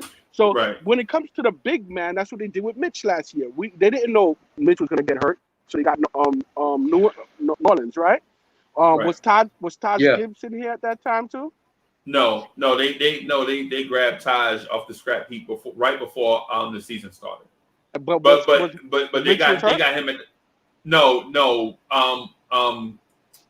what's the guy name? Amari Spellman was fat and out of shape. There you go. There you go. So they had the Taj. So that was their backup, and they ended up working for him because Mitch did get hurt. What I'm saying to you is that Mitch, I like him, love him. Hopefully he can score and be that scoring guard. But what happened if he gets hurt again? Where's our parachute? We kind of forget. We kind of forgetting about that little element right there about a parachute. Who's going to bail us out if Mitch don't make it? You know what I'm saying? Hey, so I think guys. That's why I believe we're going to be disappointed in the draft, and this is where the Knicks is going to be thinking. They're going to be thinking like, oh, we need to find somebody for Mitch. There's some question marks there. That's also why I believe that we're going to be moving and shuffling around in the draft. We're not going to just stay 19 and 21 because of that. Because also we have the need for a small forward, and at the same time we're going to want a quality small forward because Tibbs does not play. Well, first of all, we have a gap. We're missing a starting small forward, and plus, Mitch Tibbs don't really play rookies like that. Sort to say. I like to say he do play rookies if they don't mess up his winning. Right. You know what I'm saying? Right. If it doesn't mess up the winning, that I need this W. Every game I need that W, right? So if it doesn't mess up the win, I feel like he'll play the rook. That's just, I believe that's what he'll do. You know what I'm saying? But we need a quality rookie. Yes, sir. Hey, Pierre. Yes, sir. You know who I want? In the draft, the center. I want Garza from Iowa. Garza. Oh, I think his name Luka Garza. I seen him play, Yeah. Bro, we you want another Luka? How many Lukas you want? How many was that? He's bro, how many Lukas crazy. Hey, yeah, you Luka crazy, bro. Uncle Freezy. 82% free throws. And he could score in the paint with the big boys. And he like a joker. He like a mini joker. You know what? You know, in the trading deadline when we let that big man go, whatever from overseas or whatever, or whoever he was, right? That we took. Why didn't we, yeah, is this Luka guy better than him? Probably. Luka is nice though, but yeah. Luka's real nice though. I will say he's a stretch five and he can shoot and he can score down low. Right. I tell you, Cuddy. Only thing with him, he's slow footed, but I mean, hey. He reminds you of the Joker, right? Somewhat. I mean, I don't know about the passing, but he's good post presence and he can shoot. Yeah. Very good post presence though. I'm not even exaggerating on that. He could score down low real well. Yeah, look at him, Uncle Freezy. Yeah. I actually prefer a athletic scorer though. I prefer like. I would rather get Jericho Sims. Him, I like Charles. I still like Charles Bassey. I like Bassey too. That's who I like. Charles I like Bassey. I don't know why people are so down on him, but I like. I don't know. Yes, I'm saying he's a good. I think he'll be solid for whatever team. He'll really be solid for us because what Mitch doesn't do, he would try to do. Like Charles Bassey would actually try to score. If you give him the ball, he's gonna try to score. And we kind of need that from the five. Right. But Cuddy, you heard what you said. Trying to score. I mean, but what I mean by that is like when Mitch gets the ball, there's times where I see Mitch come around, like I see him get the ball at the free throw line, he don't even look at the basket. Like Bassey would probably try to take his man as soon as he gets the ball. Like that's what you need. Not only that, Charles Bassey's bigger. Like he's kind of like a big mobile center. Like he would at least get to the free throw line or something. He's very physical, so it's like Mitch don't even try to look. He don't even look at the basket. He gets the ball.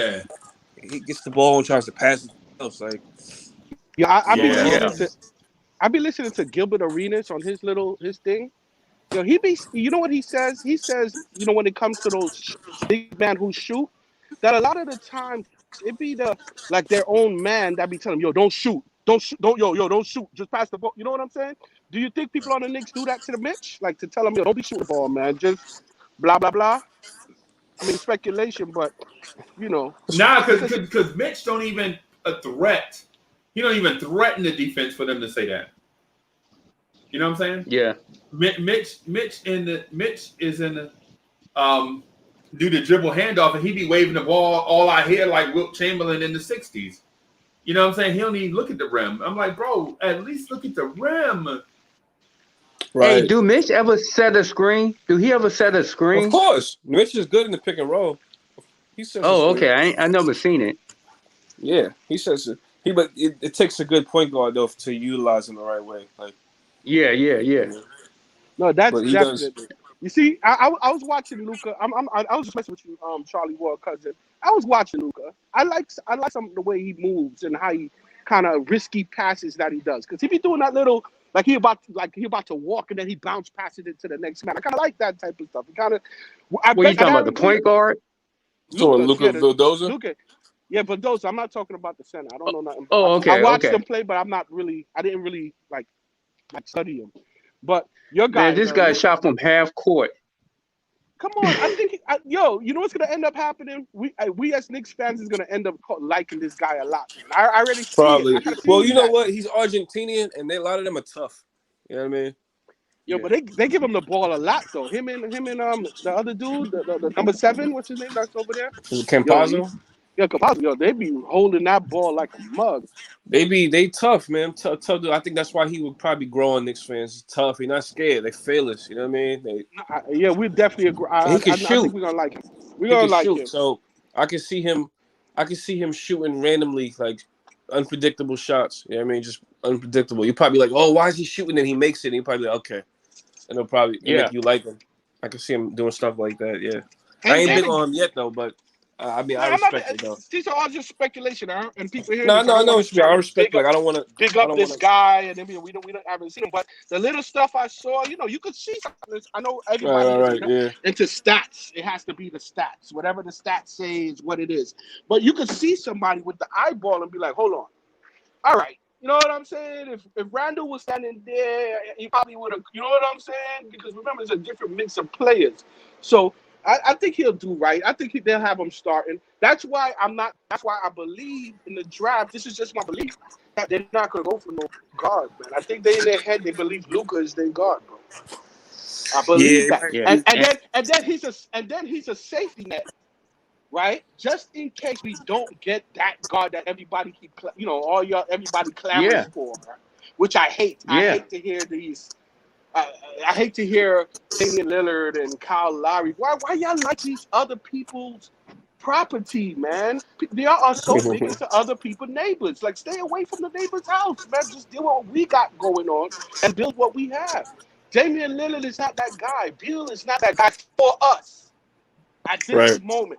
If they was just like saying that they was at the end of their contract and be like, all right, yo, send me to the Knicks, I'm fine with that because we're not losing. Yeah, like if they say that they want the destination is the Knicks, then yeah. But then we're not these guys losing show anything. any signs of wanting to come here. Like they just they're all scared to tell. They're all scared to say that. Everybody uses the Knicks back to they tell their agents, hey, say we going to the Knicks, so to build up interest for themselves because. I know I'm defending Colin Sexton, but who's to say Colin Sexton's coming here? It could have been an agent who made a call to Sherm or whoever did that and said, yo, say the Knicks got strong interest. And then all of a sudden, we 2 days in talking about Sexton coming to the team, which he probably don't have no interest, especially if you want to pick Sharif Cooper. Well, why would you need Sexton? They're just like, even though Sexton is proven, I'd rather go with Cooper. He's cheaper. You can build him up how you want him to be. I think he's more of a playmaker. You know what I'm saying? No, he can't shoot. But then we don't, hey, join the team. Learn how to shoot. You know what I'm saying? I don't know. But we got to build a team for a championship. Not tomorrow, but eventually. And these are the steps I believe that the Knicks are trying to build assets so that we can do that. No, you said the right thing. And make Trae Young play defense on our point guard too. And that's exactly what I was about to say. We need to build for the Trae Young era. Like we need to build for the new generation of talent that's about to be like when LeBron and KD retire. We got to be ready for the new wave. Exactly. We can't be behind like trying to catch up to the NBA while Trae Young may get a ring in that time. We have to catch up to him. I want a rematch with the Hawks for one, and I want to be better. We have to catch up to Giannis. We gotta stop. And Sexton will be a good fit with the Knicks because it made Trae Young play defense too. And Sexton gonna take it to the rack on him. I know we like to do plug and play. Like say, yo, if we had Sexton and Elf was in there, you think the Knicks would be better? We can't really say that because Elf had 2 years of chemistry. We don't know if Sexton will come in and have that same chemistry. You know what I'm saying? So we really can't say that, but we gotta move. We gotta keep moving. We gotta improve. I'm sorry, they gotta build that chemistry. We gotta keep building. And you know what I mean? Collect assets. And then I was trying to say is that the league is nothing but a bunch of Jason Tatums, right? From Boston, them small forwards, them flexible, them Paul George's type of. That's what the league is building to be, and we need that. We don't have. The one argument I don't hear y'all really step on the Knicks' neck for is that we cannot run a fast break, bro. It's like no. That's not right, bro. Y'all don't really step on their you missed it. It was we had the Ben Simmons conversation, right? Oh, okay, right. So we had the Ben Simmons conversation, and people were like, "Uncle Freezy, why you want Ben Simmons?" And I was like, "Yo, for what Ben Simmons, with his for what he does really bad, the things he does really good hides everything that your teams do bad, right? Like give you an example, right? Ben Simmons on Trae Young forced Trae Young to shoot 5 for 23, right? And in an elimination game, right? And people were like, well, the Hawks still won, right? Ben Simmons had to shoot 5 for 23, right? But not only did he do that, he forced Trae Young to miss long jumpers. And then who gathered the rebound? Ben Simmons. Now Ben Simmons grabs a long rebound and pushes the break under the other way. Well, who's finishing on the break? Ben Simmons. So one player stopped the guy from scoring and then scored at the other end in transition, right? The Knicks, when the Knicks leading rebounder or a rebounder gets the ball, Julius Randle jogs it up. Yes. Julius Randle jogs it up, right? See, you don't get that with a Ben Simmons. At 6'10", Ben Simmons is going to shut down the perimeter guy. And not just any perimeter guy. I'm talking about from Trae Young all the way up to Kevin Durant, Ben Simmons can guard those guys. Right? And what he does is on missed shots, he grabs long rebounds and pushes the pace back the other way and gets you easy shots in transition. And they don't have to be dunks. Some of them can be corner threes to cats like, and I'm gonna say his name, and y'all gonna laugh. But to me, when you get a Ben Simmons, you unlock cats like Kevin Knox, right? Yeah. Because can you imagine what Kevin Knox can do with wide open corner threes? I can. Yeah, but we need more from that. We need more than just wide open threes. We need to do, well, because we got to think playoffs. That's just regular season.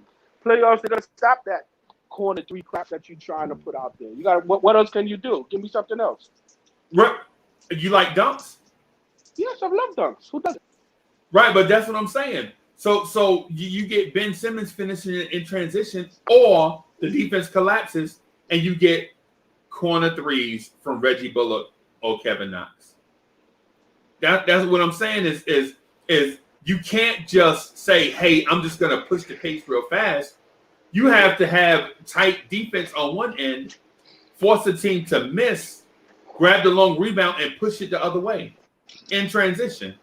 Fast break, right? Yes. Or get live on-ball turnovers, right? You have to get, because dead ball turnovers are one thing. Referee blow the whistle, it's a travel. You get the ball, you take it out of bounds, you bring it back in. You don't get the fast break on that. Nope. Right? But if you got a 6'10" Ben Simmons on a 6'2" Trae Young, and he throws a bad pass and it gets picked off, guess what? Now we live going back the other way. Right? Okay. Yeah, and so we talk about it a lot, but the thing about it is the solution. Right? You know what I mean? Because Elfrid Payton, and so Elfrid Payton has a stat in his favor, and it's going to make Elfrid Payton a lot of money this summer, right? What's that? Elfrid Payton was #1 in the NBA defensively for possessions versus #1 options on the other team. Right. Yeah. Right? That's going to get Elfrid Payton a lot of money this summer, and people are going to be like, what? Elfrid Payton got what? But his offense suffered. So what people are going to say is, why is Elfrid Payton getting this money? Well, nerds and geeks, they see the stats. They know. They see money ball. Yeah, right. So they understand analytics. Reggie Bullock also. Guess who was third? Reggie Bullock. Reggie Bullock was third in the NBA, right? And defensive possessions against #1 options, right? And so while that sounds like, oh, so what, Uncle Freezy, that's a buried stat. You just found something to say somebody's name. Nah. That's how the Knicks end up getting Burke, Same way. We use that analytic to say, I know he doesn't play much, but when he do play and he do these things here, we can have a possibility of winning. That's why we picked up Burke, to your point. Right. But it sounds like I just made something up, right? Like what Sinman says, odds fools go, right? But the thing about it is when you build your team, you want to like, yo, for my 8th or 9th man, I want to get a guy that's gonna have an impact. I want to get a guy that is a scoring machine like Lou Williams, or I want to get a lockdown defender. You know what I'm saying? And so while it seems as if Elfrid Payton is not a lockdown defender, he had more possessions on number one options than anybody else in the NBA defensively. And that is speaking truth to power. Right? The dude had an impact. But we saw Elfrid Payton, going, looking like such and such, blah, blah, blah, blah, blah, and we don't like Elfrid Payton. Right? Mm-hmm. But even though I'm here, I am what is the opposite of number one fan? I am the opposite of the number one fan for Elfrid Payton. I wish I had a man-sized slingshot where I can flick Elfrid Payton into the sun. So basically, you calling him a roof possum. You know them possums that get caught in a roof? Yeah. He's a roof possum. It's unnecessary. What are you doing here? But I don't think that was his problem. Was the fans got to him, man. That's why he could have never got himself back. As Knicks fans, we messed his brain up, man. That's what happened. We're tough out here. We're very tough. We'll rank on you to death, and that's why we destroyed Elf. We literally destroyed Elf. I hope we mature from that as a big base going forward, so that we don't destroy our players' spirits, man, because that's what makes people don't want to come here. I mean, I can say, yo, you're not built for it. But come on, Freezy, you at your job here, and I keep calling you and say, Freezy, your takes is the worst. Your takes is the worst every day. You know what I'm saying? Come on. I know you're a strong enough man. It probably won't deter you. But who wants to hear that every day? You know nobody. Yeah. Right. I'm just saying, out to the Elf point. My bad. I went off on it. Right, because the entertainment business is a confidence business. Like entertainment, sports, movies, whatever. It's a confidence business. You know what I'm saying? The producers want to have confidence in that you can bring something to the table. It's some type of result. Bring eyes, bring ears, bring something, bring money, whatever the case may be. Right. Hey, so Cully, what do you think about Sexton? I mean, one good thing I'll say is he got dog in him. I know he's a good scorer. I thought he was a good defender. A lot of people say he's a bad defender. Right. That's the number one takeaway I got from him. The number one positive thing I can see about him is the dog he got in him. I mean, that's one. We do need a dog on this team. However, I'm not too crazy about Sexton. I'm not the utmost crazy about him, and I don't know if I really like the trade. Like, people may not agree with me, but I don't like the trade because I think we would lose the 19th. And I don't know. That's just me. It would give us a pick behind Atlanta. I don't want to draft behind Atlanta. A team that just beat us in the playoff. That's just how I see it. I don't know. Are you scared of them? Atlanta? Yeah. No, I want to beat them. I want to run it back with them too. No, I don't mean in a revenge type sense. I'm saying, does the Atlanta Hawks franchise intimidate you for the next 5 to 6 years?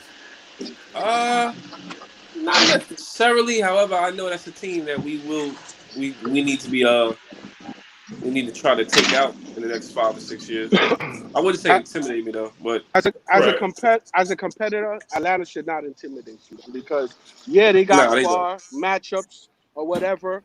Yeah, they got to where they got to due to their matchups, but I believe if we went I can't. We don't know. But last year, if we did that little tweak around that trade deadline, maybe got a guard here or whatever, we could have possibly beat them, man. We could have beat Atlanta. And I'm going to stick firm to that. You know what I'm saying? Because what they were doing wasn't that crazy. It's just that we did not show up. We didn't I think so. That's the past. Whatever. We didn't bring. No, I mean it's the past, but it's still bad. Like the way we went out was bad, so it's something to worry about. I think if that Trey Young floater doesn't go in, right? And hear me out on it. If that Trey Young floater doesn't go in game 1, the NBA Finals is Phoenix Suns versus New York Knicks.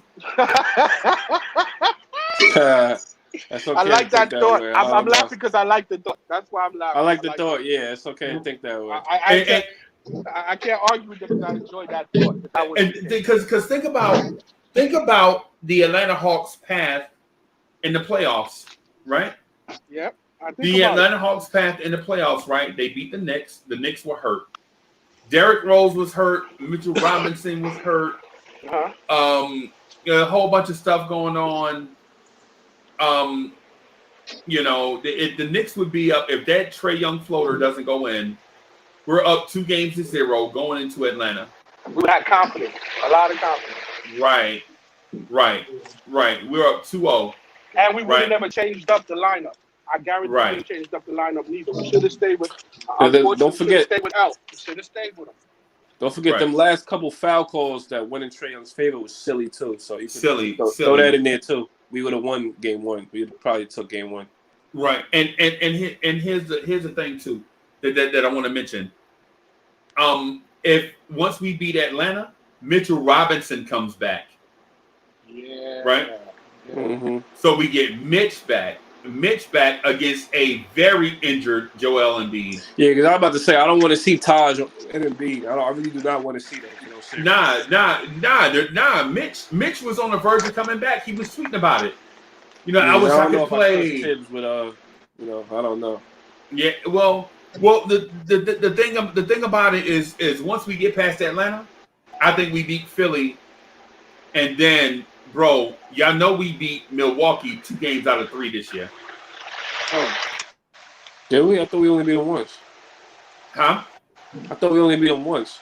Nah, we beat them twice. We beat them twice. Oh shoot. We beat them 2 out of 3.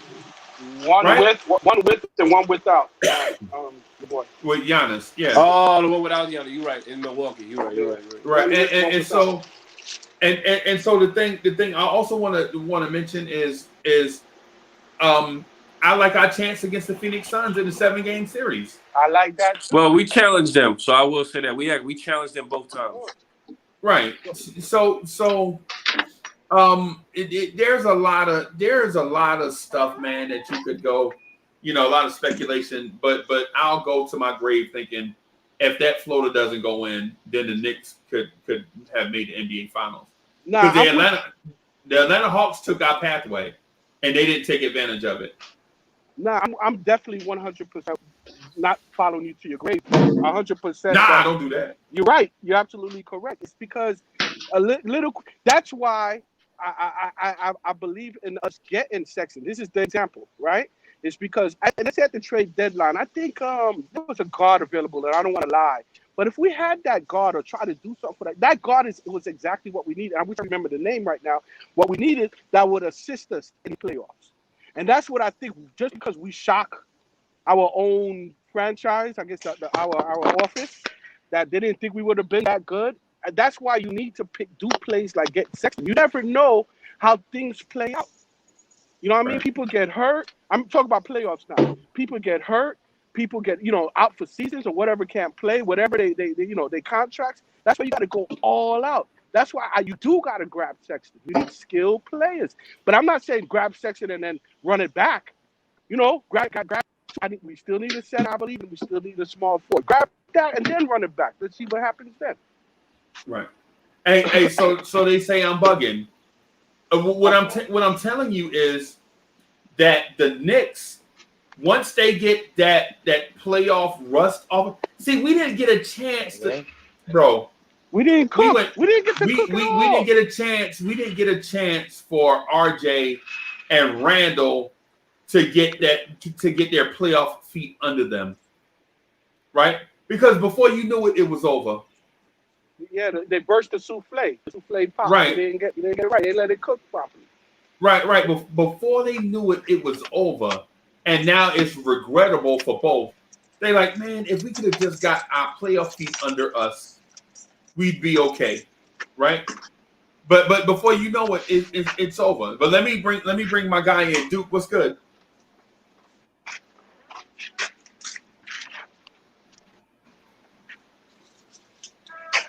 Man, hey, Duke, are you playing 2K using Damian Lillard right now? That's why you can't talk to us?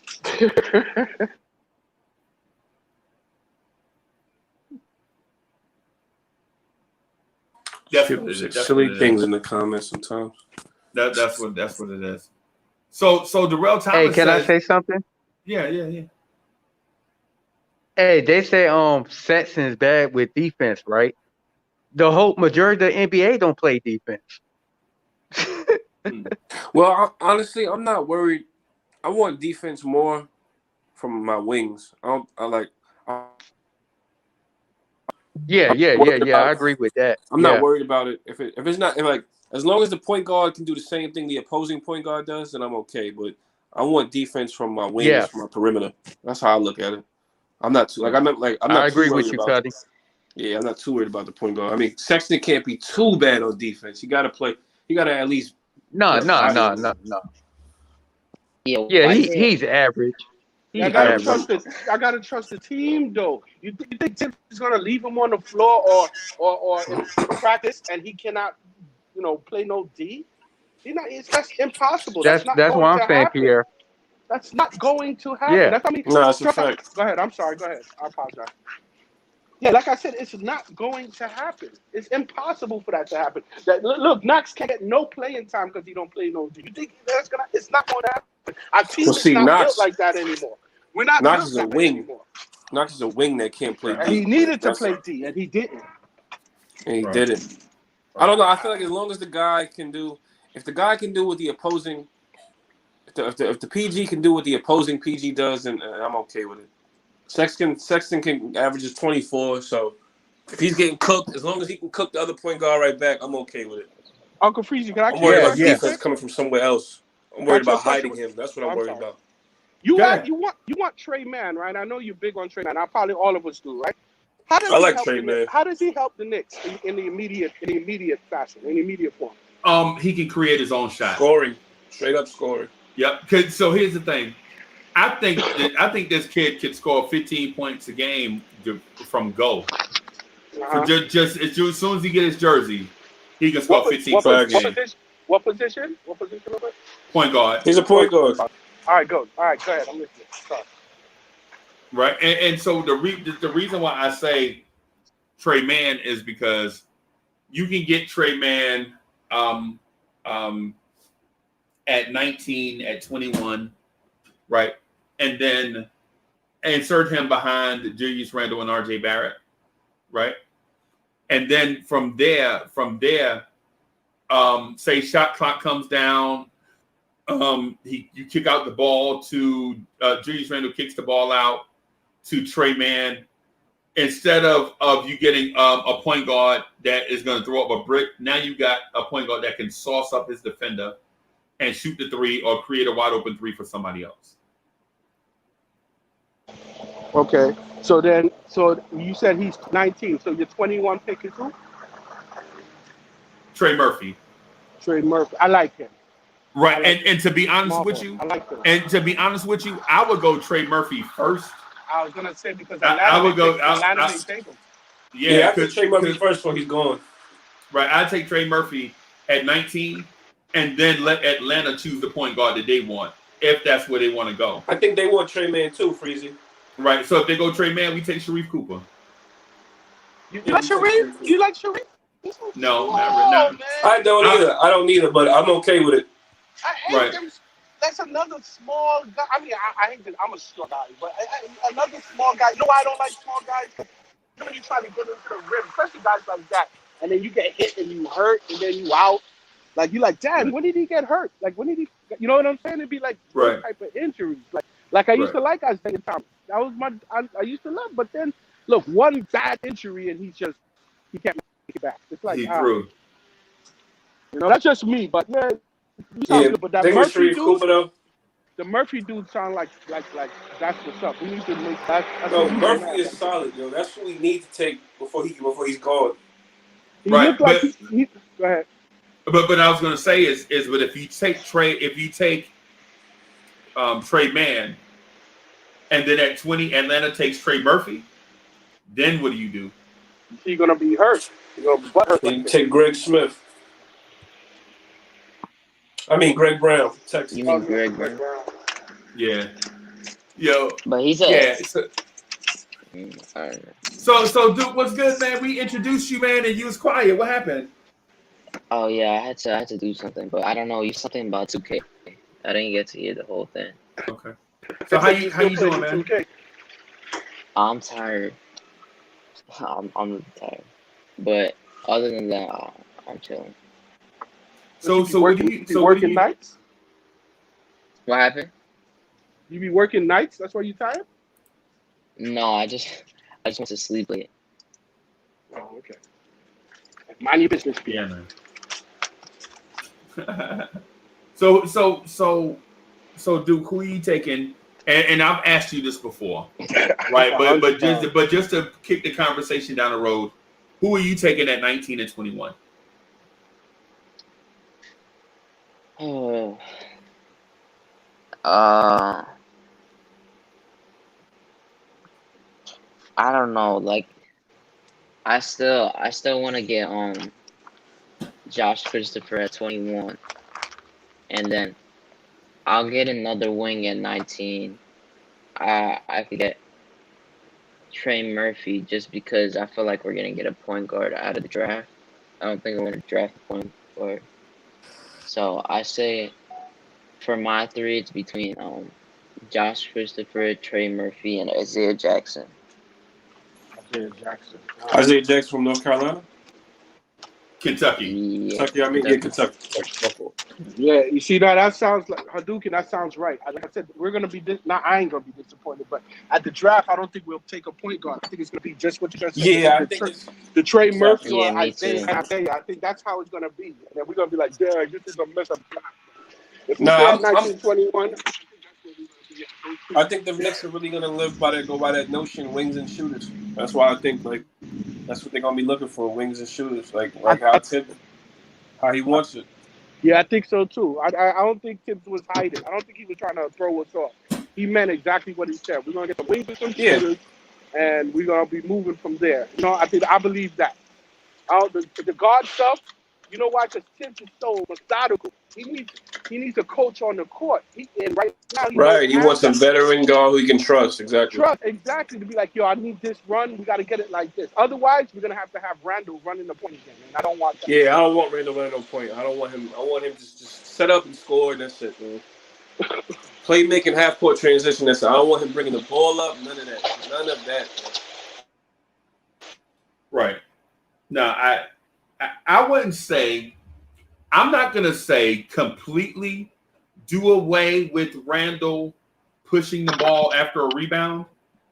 I don't want him bringing the ball up after a made shot. Right? Yeah. I don't want Bullock bringing the ball up.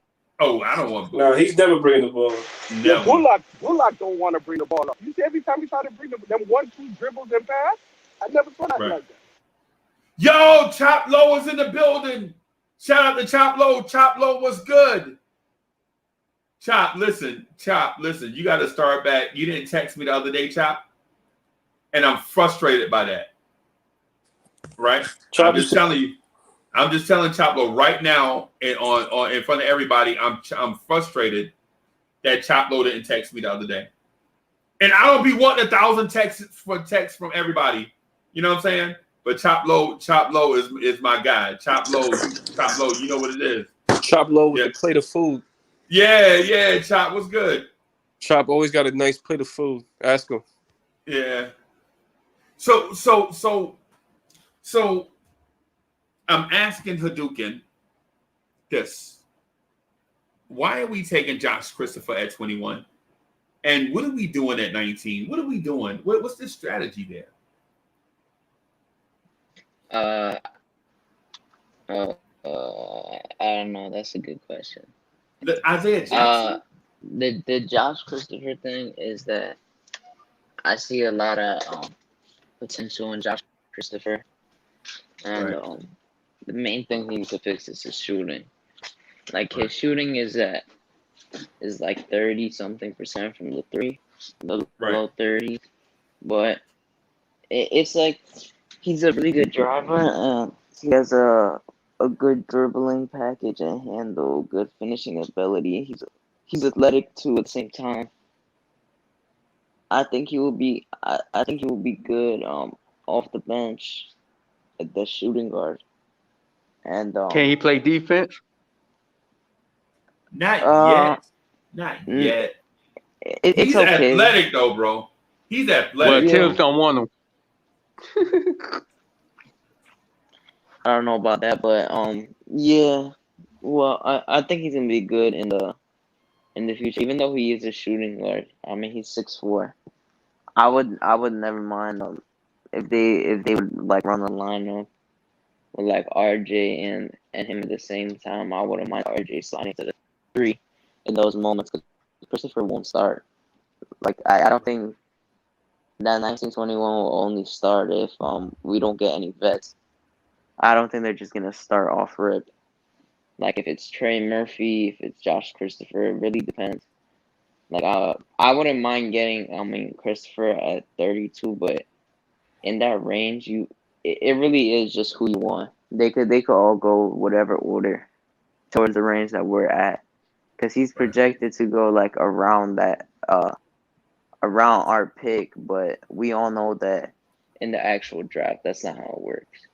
That's not how it's gonna be. So you just pick who you want. So the last Saturday night, I proposed a trade that we trade 19 and something for 20. Was it 24 and 20, 23 and 24 from Houston, right? And if you do that, 23 and 24 from Houston. If you do that, the Knicks pick 21, 23, and 24. In that scenario, I could see going Josh Christopher. And because because I love some BJ Boston, bro. And we saw the pro day last night with Kai Jones and BJ Boston and others and stuff. Yeah, man. The dude looks phenomenal. Scotty Lewis, like that man's athleticism, that is crazy. Right. Yo, BJ Boston will be solid at 32. Yeah. I wouldn't be mad, but I just rather Josh Christopher in general just to get one of the picks. But BJ Boston, I think is gonna be fine in a few years once he gets drafted. Right. That's like the Sharif Cooper to me is like, I watched him through high school and he was a beast at high school, and then in college he was like iffy. I mean, you did see playmaking when he played. He had a good. You can see that he has the potential to be a good playmaker, but I mean, he's still average 5 turnovers with 9 assists, and he can't. He's short. He can't really shoot yet either. I don't know if we really need the point guard right now. I think I'd rather just trade, like if that scenario is true, where it's Obi, Knox, and a first, like. The odds of that player and Obi being better than Colin Sexton is really not that high. Right. I feel like it's a good bargain. Right. Okay. I feel you. I feel you. Ishmael Rivas said Josh Christopher sucks. Y'all getting hyped about a guy who can't shoot. After everyone said that RJ could shoot coming out of college and all of that, it really made me stop thinking about that shooting thing, because if you really want to, you could get better at it. So it just matters how you work on it. I don't really look into the not being able to shoot thing as much. Like when I look at Cooper, the main thing for Cooper is just I don't really know how he would fit with us. I think he'll do better on another team though. I'm not crazy about Cooper. For us, especially at 6'1", whatever his height is. Yeah, I'm not crazy about him, yo. He's like, he can't shoot, but he has a work ethic. I will say he had a work ethic, and he's a playmaker. He's a quick guard, but I'm not crazy about it. But if they was to get him, I would be like, all right, I'll live with it. You know what I mean? Right. I'll live with it. Like, okay. I like Josh Christopher though. I like him a lot. And I like you like Josh Christopher? I like Josh Christopher, yeah.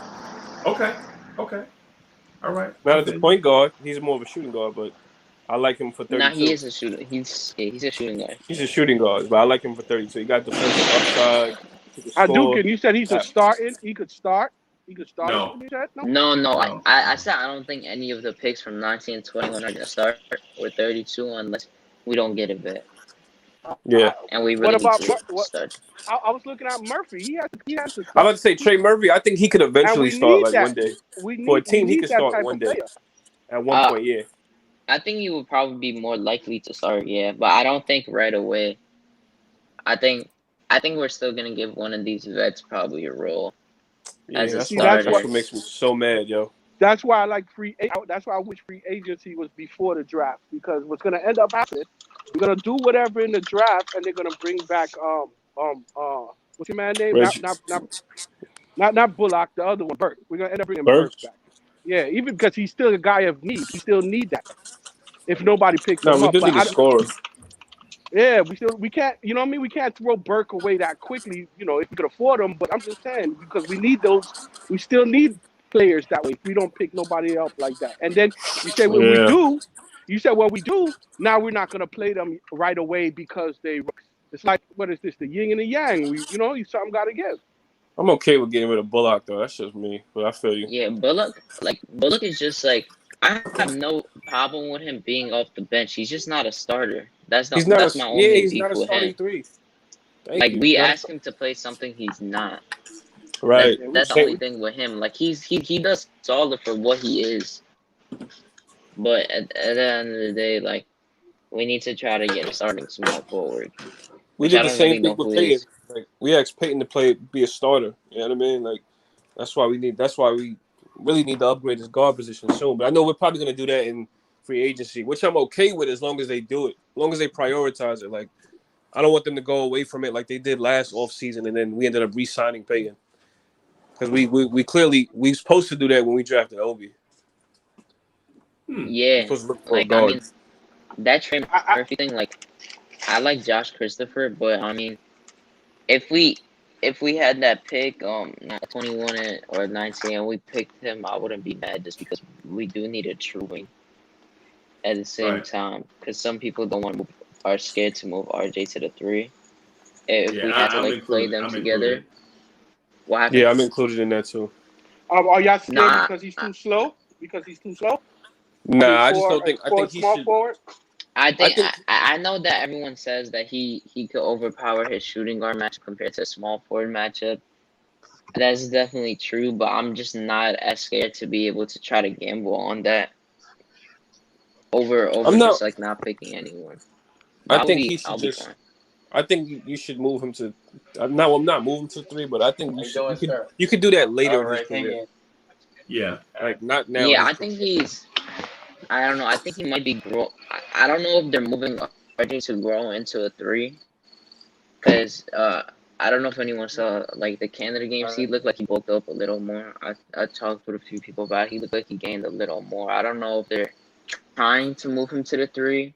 I don't know how that would work. I'm interested to see what their heads are at right now, but I do see us.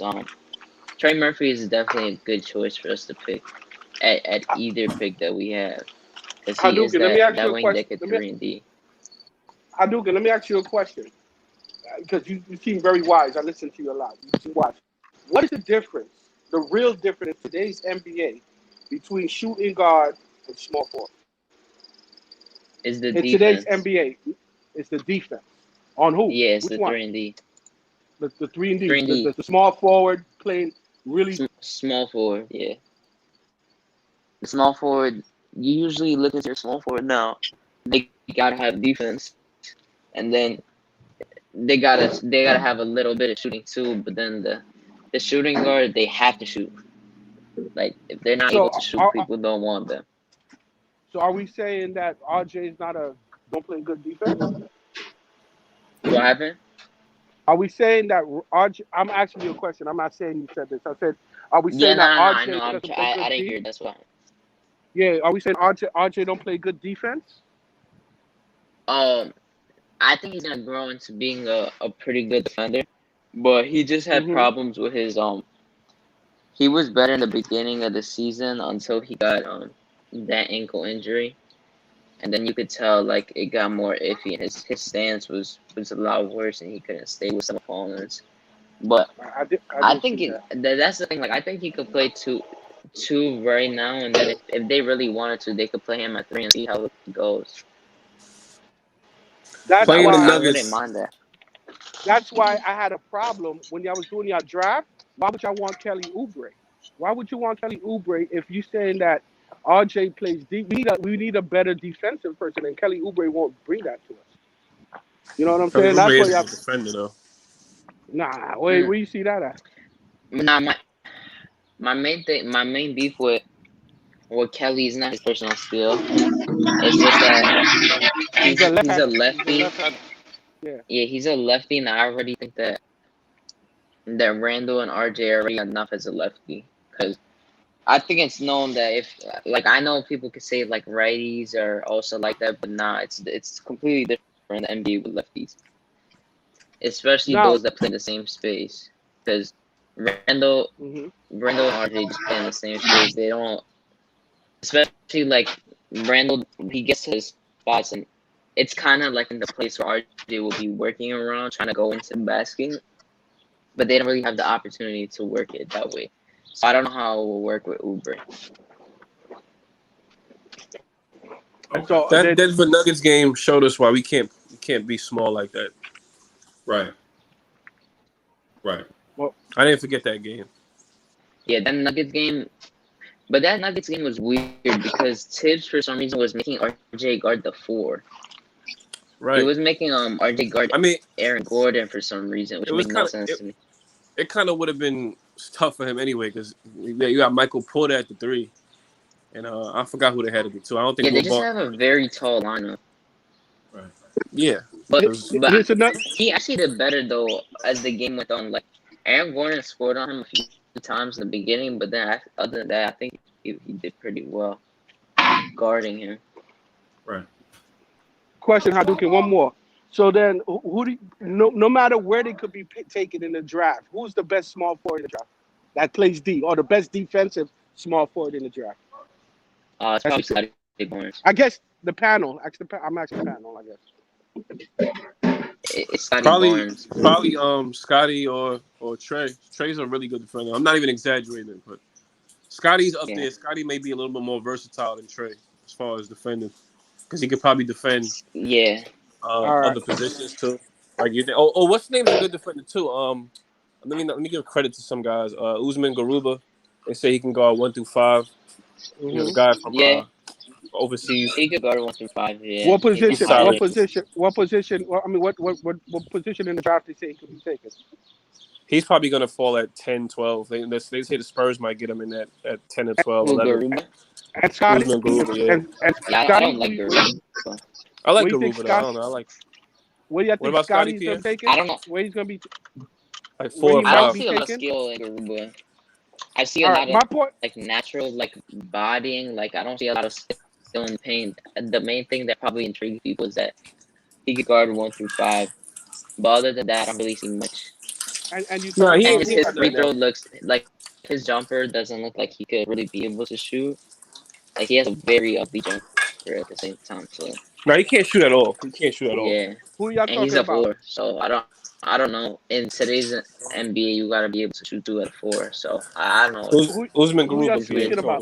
Usman Garuba. He's another wing. That's in the draft. Who's the other gentleman that you said played good D that could be picked up around 10, 11, 12? Scotty. No, that was him. I was talking about Garuba. Scotty Barnes may fall like between 4 and 6. He may fall like lottery, possibly. And that's pretty much not Scotty, because I think that's a little high. But I think the play for the Knicks is that's what they're going to go for. They're going to try and get into that little 10, 11, 12 to get homeboard, because that's the position they need. Garuba? They need a small forward. Well, the Knicks did. I heard they like Garuba in some way, but I don't know if they're going to try to go for him. I think they rather. Well, I don't know. I can't call it. No, we can't call it because we don't know the secret plays they're going to do. But, there's no way they could get Scotty Barnes, right? There's nobody in the top 5. Nah. I mean, they interviewed him, but that don't mean they're going to get him. I don't know. There is a scenario where Golden State and the Knicks could be trade partners. Yeah, there's one little scenario. Run with that for me, Freezy. Let me hear you say. Let me hear what you guys say. So the Golden State Warriors owe $1 bajillion in cap penalty to the NBA. Oh yeah, they own a lot of money. And so they need to shed salary or that amount will quadruple, right? When they traded for Kelly Oubre to try to run it back to see if they can make some noise in the playoffs, and it backfired, right? But they still owe that money, that $85 million anyway, right? But if they go over that threshold again, that amount inflates to $450 million, right? And no, I'll pay a little bit down. Nah, you got to pay that all at once. You got to cut the check, right? And Golden State know that, and their owner is a smart dude, right? But if they're not winning the championship, why would they cut the check for $450 million? That's 1/5 of what that franchise is worth right now, right? Imagine if you go to James Dolan and say, "Hey, we going over the cap again for a third straight year." The first year it was dollar for dollar, right? Last year it was $85 million. This year it's $450 million. Dolan is firing everybody, right? Because you cost that man almost $1 billion in salary cap tax, and you didn't win a championship. You know what I mean? And so what Golden State will have to do is shed salary in the worst way, because the owners of the Golden State Warriors have two things going against them. They're not rich like Dolan, and they don't play in a major media market like the Knicks. Oh, so that's why that's why they so pressed to get rid of Kelly Oubre. That's why they because they need the money space. Got to go. Well, don't put us on us. Let's take that 6th pick. Let's figure out what way to get that 6th pick and get Scotty. That's right. Well, they have 7. They have 7 and 14, right? Golden State owns 7 and 14. So it puts you in a situation where if you get 7, you can wait and see if Scotty slides. You can wait and see if the team that's picking at 6, I think it's Oklahoma City, if they prefer to go in another direction, like a silky smooth shooting guard like Moses Moody. That 7th pick is so weird, though. Yeah, I know, bro. I know. I don't like that. What makes it weird? I don't like it. What makes it weird? Because the talent after the top tier, once you get 5, 6, 7, it's a drop off in upside, but it's like, is Jonathan Kuminga gonna be something? Is because Jonathan Kuminga gives me Michael Kidd-Gilchrist vibes. Really? Right. Yep. Wow. He can do. They're about the same size. He can do all. Right. Nah. Listen. So my man's about the same size. He can do the same. He had elite handle for his size. Right, could do all these, but then when you look at the shooting numbers, you're like, hey, this dude can't shoot. Will the shot ever come? And for Michael Kidd-Gilchrist, the shot never came. Right? He got washed quick. He got washed real fast. Yeah, that's why it was like the worst thing I've ever seen. Right? Oh, like he's breaking his elbow every time that he shoots. Yeah, I don't know. I think 7. If I would be at 7, I would pick Book Knight. That's like the person I would pick. Why? I hear Book Knight. At 6? I watch Book Knight. Why would you want? Will Book Knight start when he comes? If he comes? He's a shooting guard, yeah. But he has a little playmaking. Did you put RJ at small forward? No, I'm not changing. I'm not changing RJ Barrett's position just because you didn't get the guy in the draft. Yeah, he's not gonna start. Yeah. Probably. Yeah, no. I don't think these guys are gonna start right away. I just don't think so.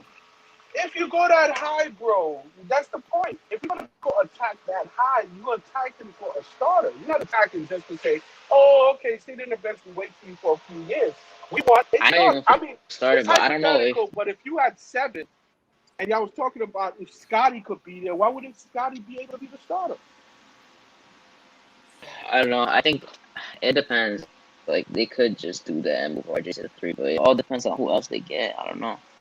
It's just. Yeah, I mean, it's all speculation, but they'll probably get a vet and start them in the beginning, and then they'll let James Bouknight start. Probably like 20 games into the season, something like that. That sounds smart. And then plus too, the difference between a small forward and a shooting guard and Tibbs' offense and defense is the shooting guards in most cases are opposite Randall, and a small forward is on the same side of the floor with Randall when Julius posts up. Got you. Do you want two left-handed players on the same side of the floor when Julius posts up? I don't like that at all. I don't. But and then too, and defensively, the small forward has to tag the man. I go with that on in the post. And so, do you want in cross matches? Do you want RJ Barrett being posted up by power forwards? I damn sure don't. And we saw the Chicago Bulls put a blueprint out there that the league took and ran with. The Chicago Bulls ran a play. Billy Donovan and them ran a play where Lauri Markkanen was always cross-matched on RJ Barrett. And everybody was like, well, why is RJ Barrett playing power forward? He wasn't. He was playing small forward, and they found it, and they took advantage of the matchup by running the play and got the cross-match. And then you saw Phoenix do it. You saw the Celtics do it, and you saw it all the way down the line. You saw the Hawks do it with Gallinari on. It's man, why put RJ in that situation? Why not just go get? Lauri went back door on him like 3 times too. Right. Tibbs tore him up for that. Right. I don't know. Yeah, that game was a whole defensive breakdown for us because we let up so many open layups and dunks. It was just bad. Right. And it was everyone. Right. Doing that. And Randall and Payton didn't understand how to switch on the pick, and they were just lazy and just letting the pick. That's the thing, yeah. Randall is lazy. Man, that right there ticks me off too, though. Yeah, they just let Lauri Markkanen score 30 points, and then the next game Lauri scored 7 because they actually showed effort on defense. Right. Uncle Freezy, I got another question. It's probably hard because who knows somebody's brain, but I think it's unanimous that we all feel that Randall is not. I hate to call people not smart, but not too smart or not too quick-witted when it comes to playing basketball. Does that make sense? His IQ, yeah. His IQ. Yeah. All right. Yeah, his IQ is definitely not the suspect. Very suspect. Nah, I disagree. I disagree, but I can follow him. But let me ask you. Disagree with me, but can that get that? Can somebody IQ get dramatically better where they can? With an offensive coach, yeah. If he got an offensive coach, of course it can. Right. Now, I think we keep ignoring the major factor, and I keep using this example, and I think people think I'm wrong, but once you go back and watch the tape, you'll see that I might not be absolutely right, but I do have a point. Right, I think it's like when Eli Manning's receivers couldn't get open, and Eli Manning kept taking sacks. I heard your point. Yeah, I got what you said. Right. And so people were like, "Yo, how come Eli just won't throw the ball?" Well, people ain't open. You know what I'm saying?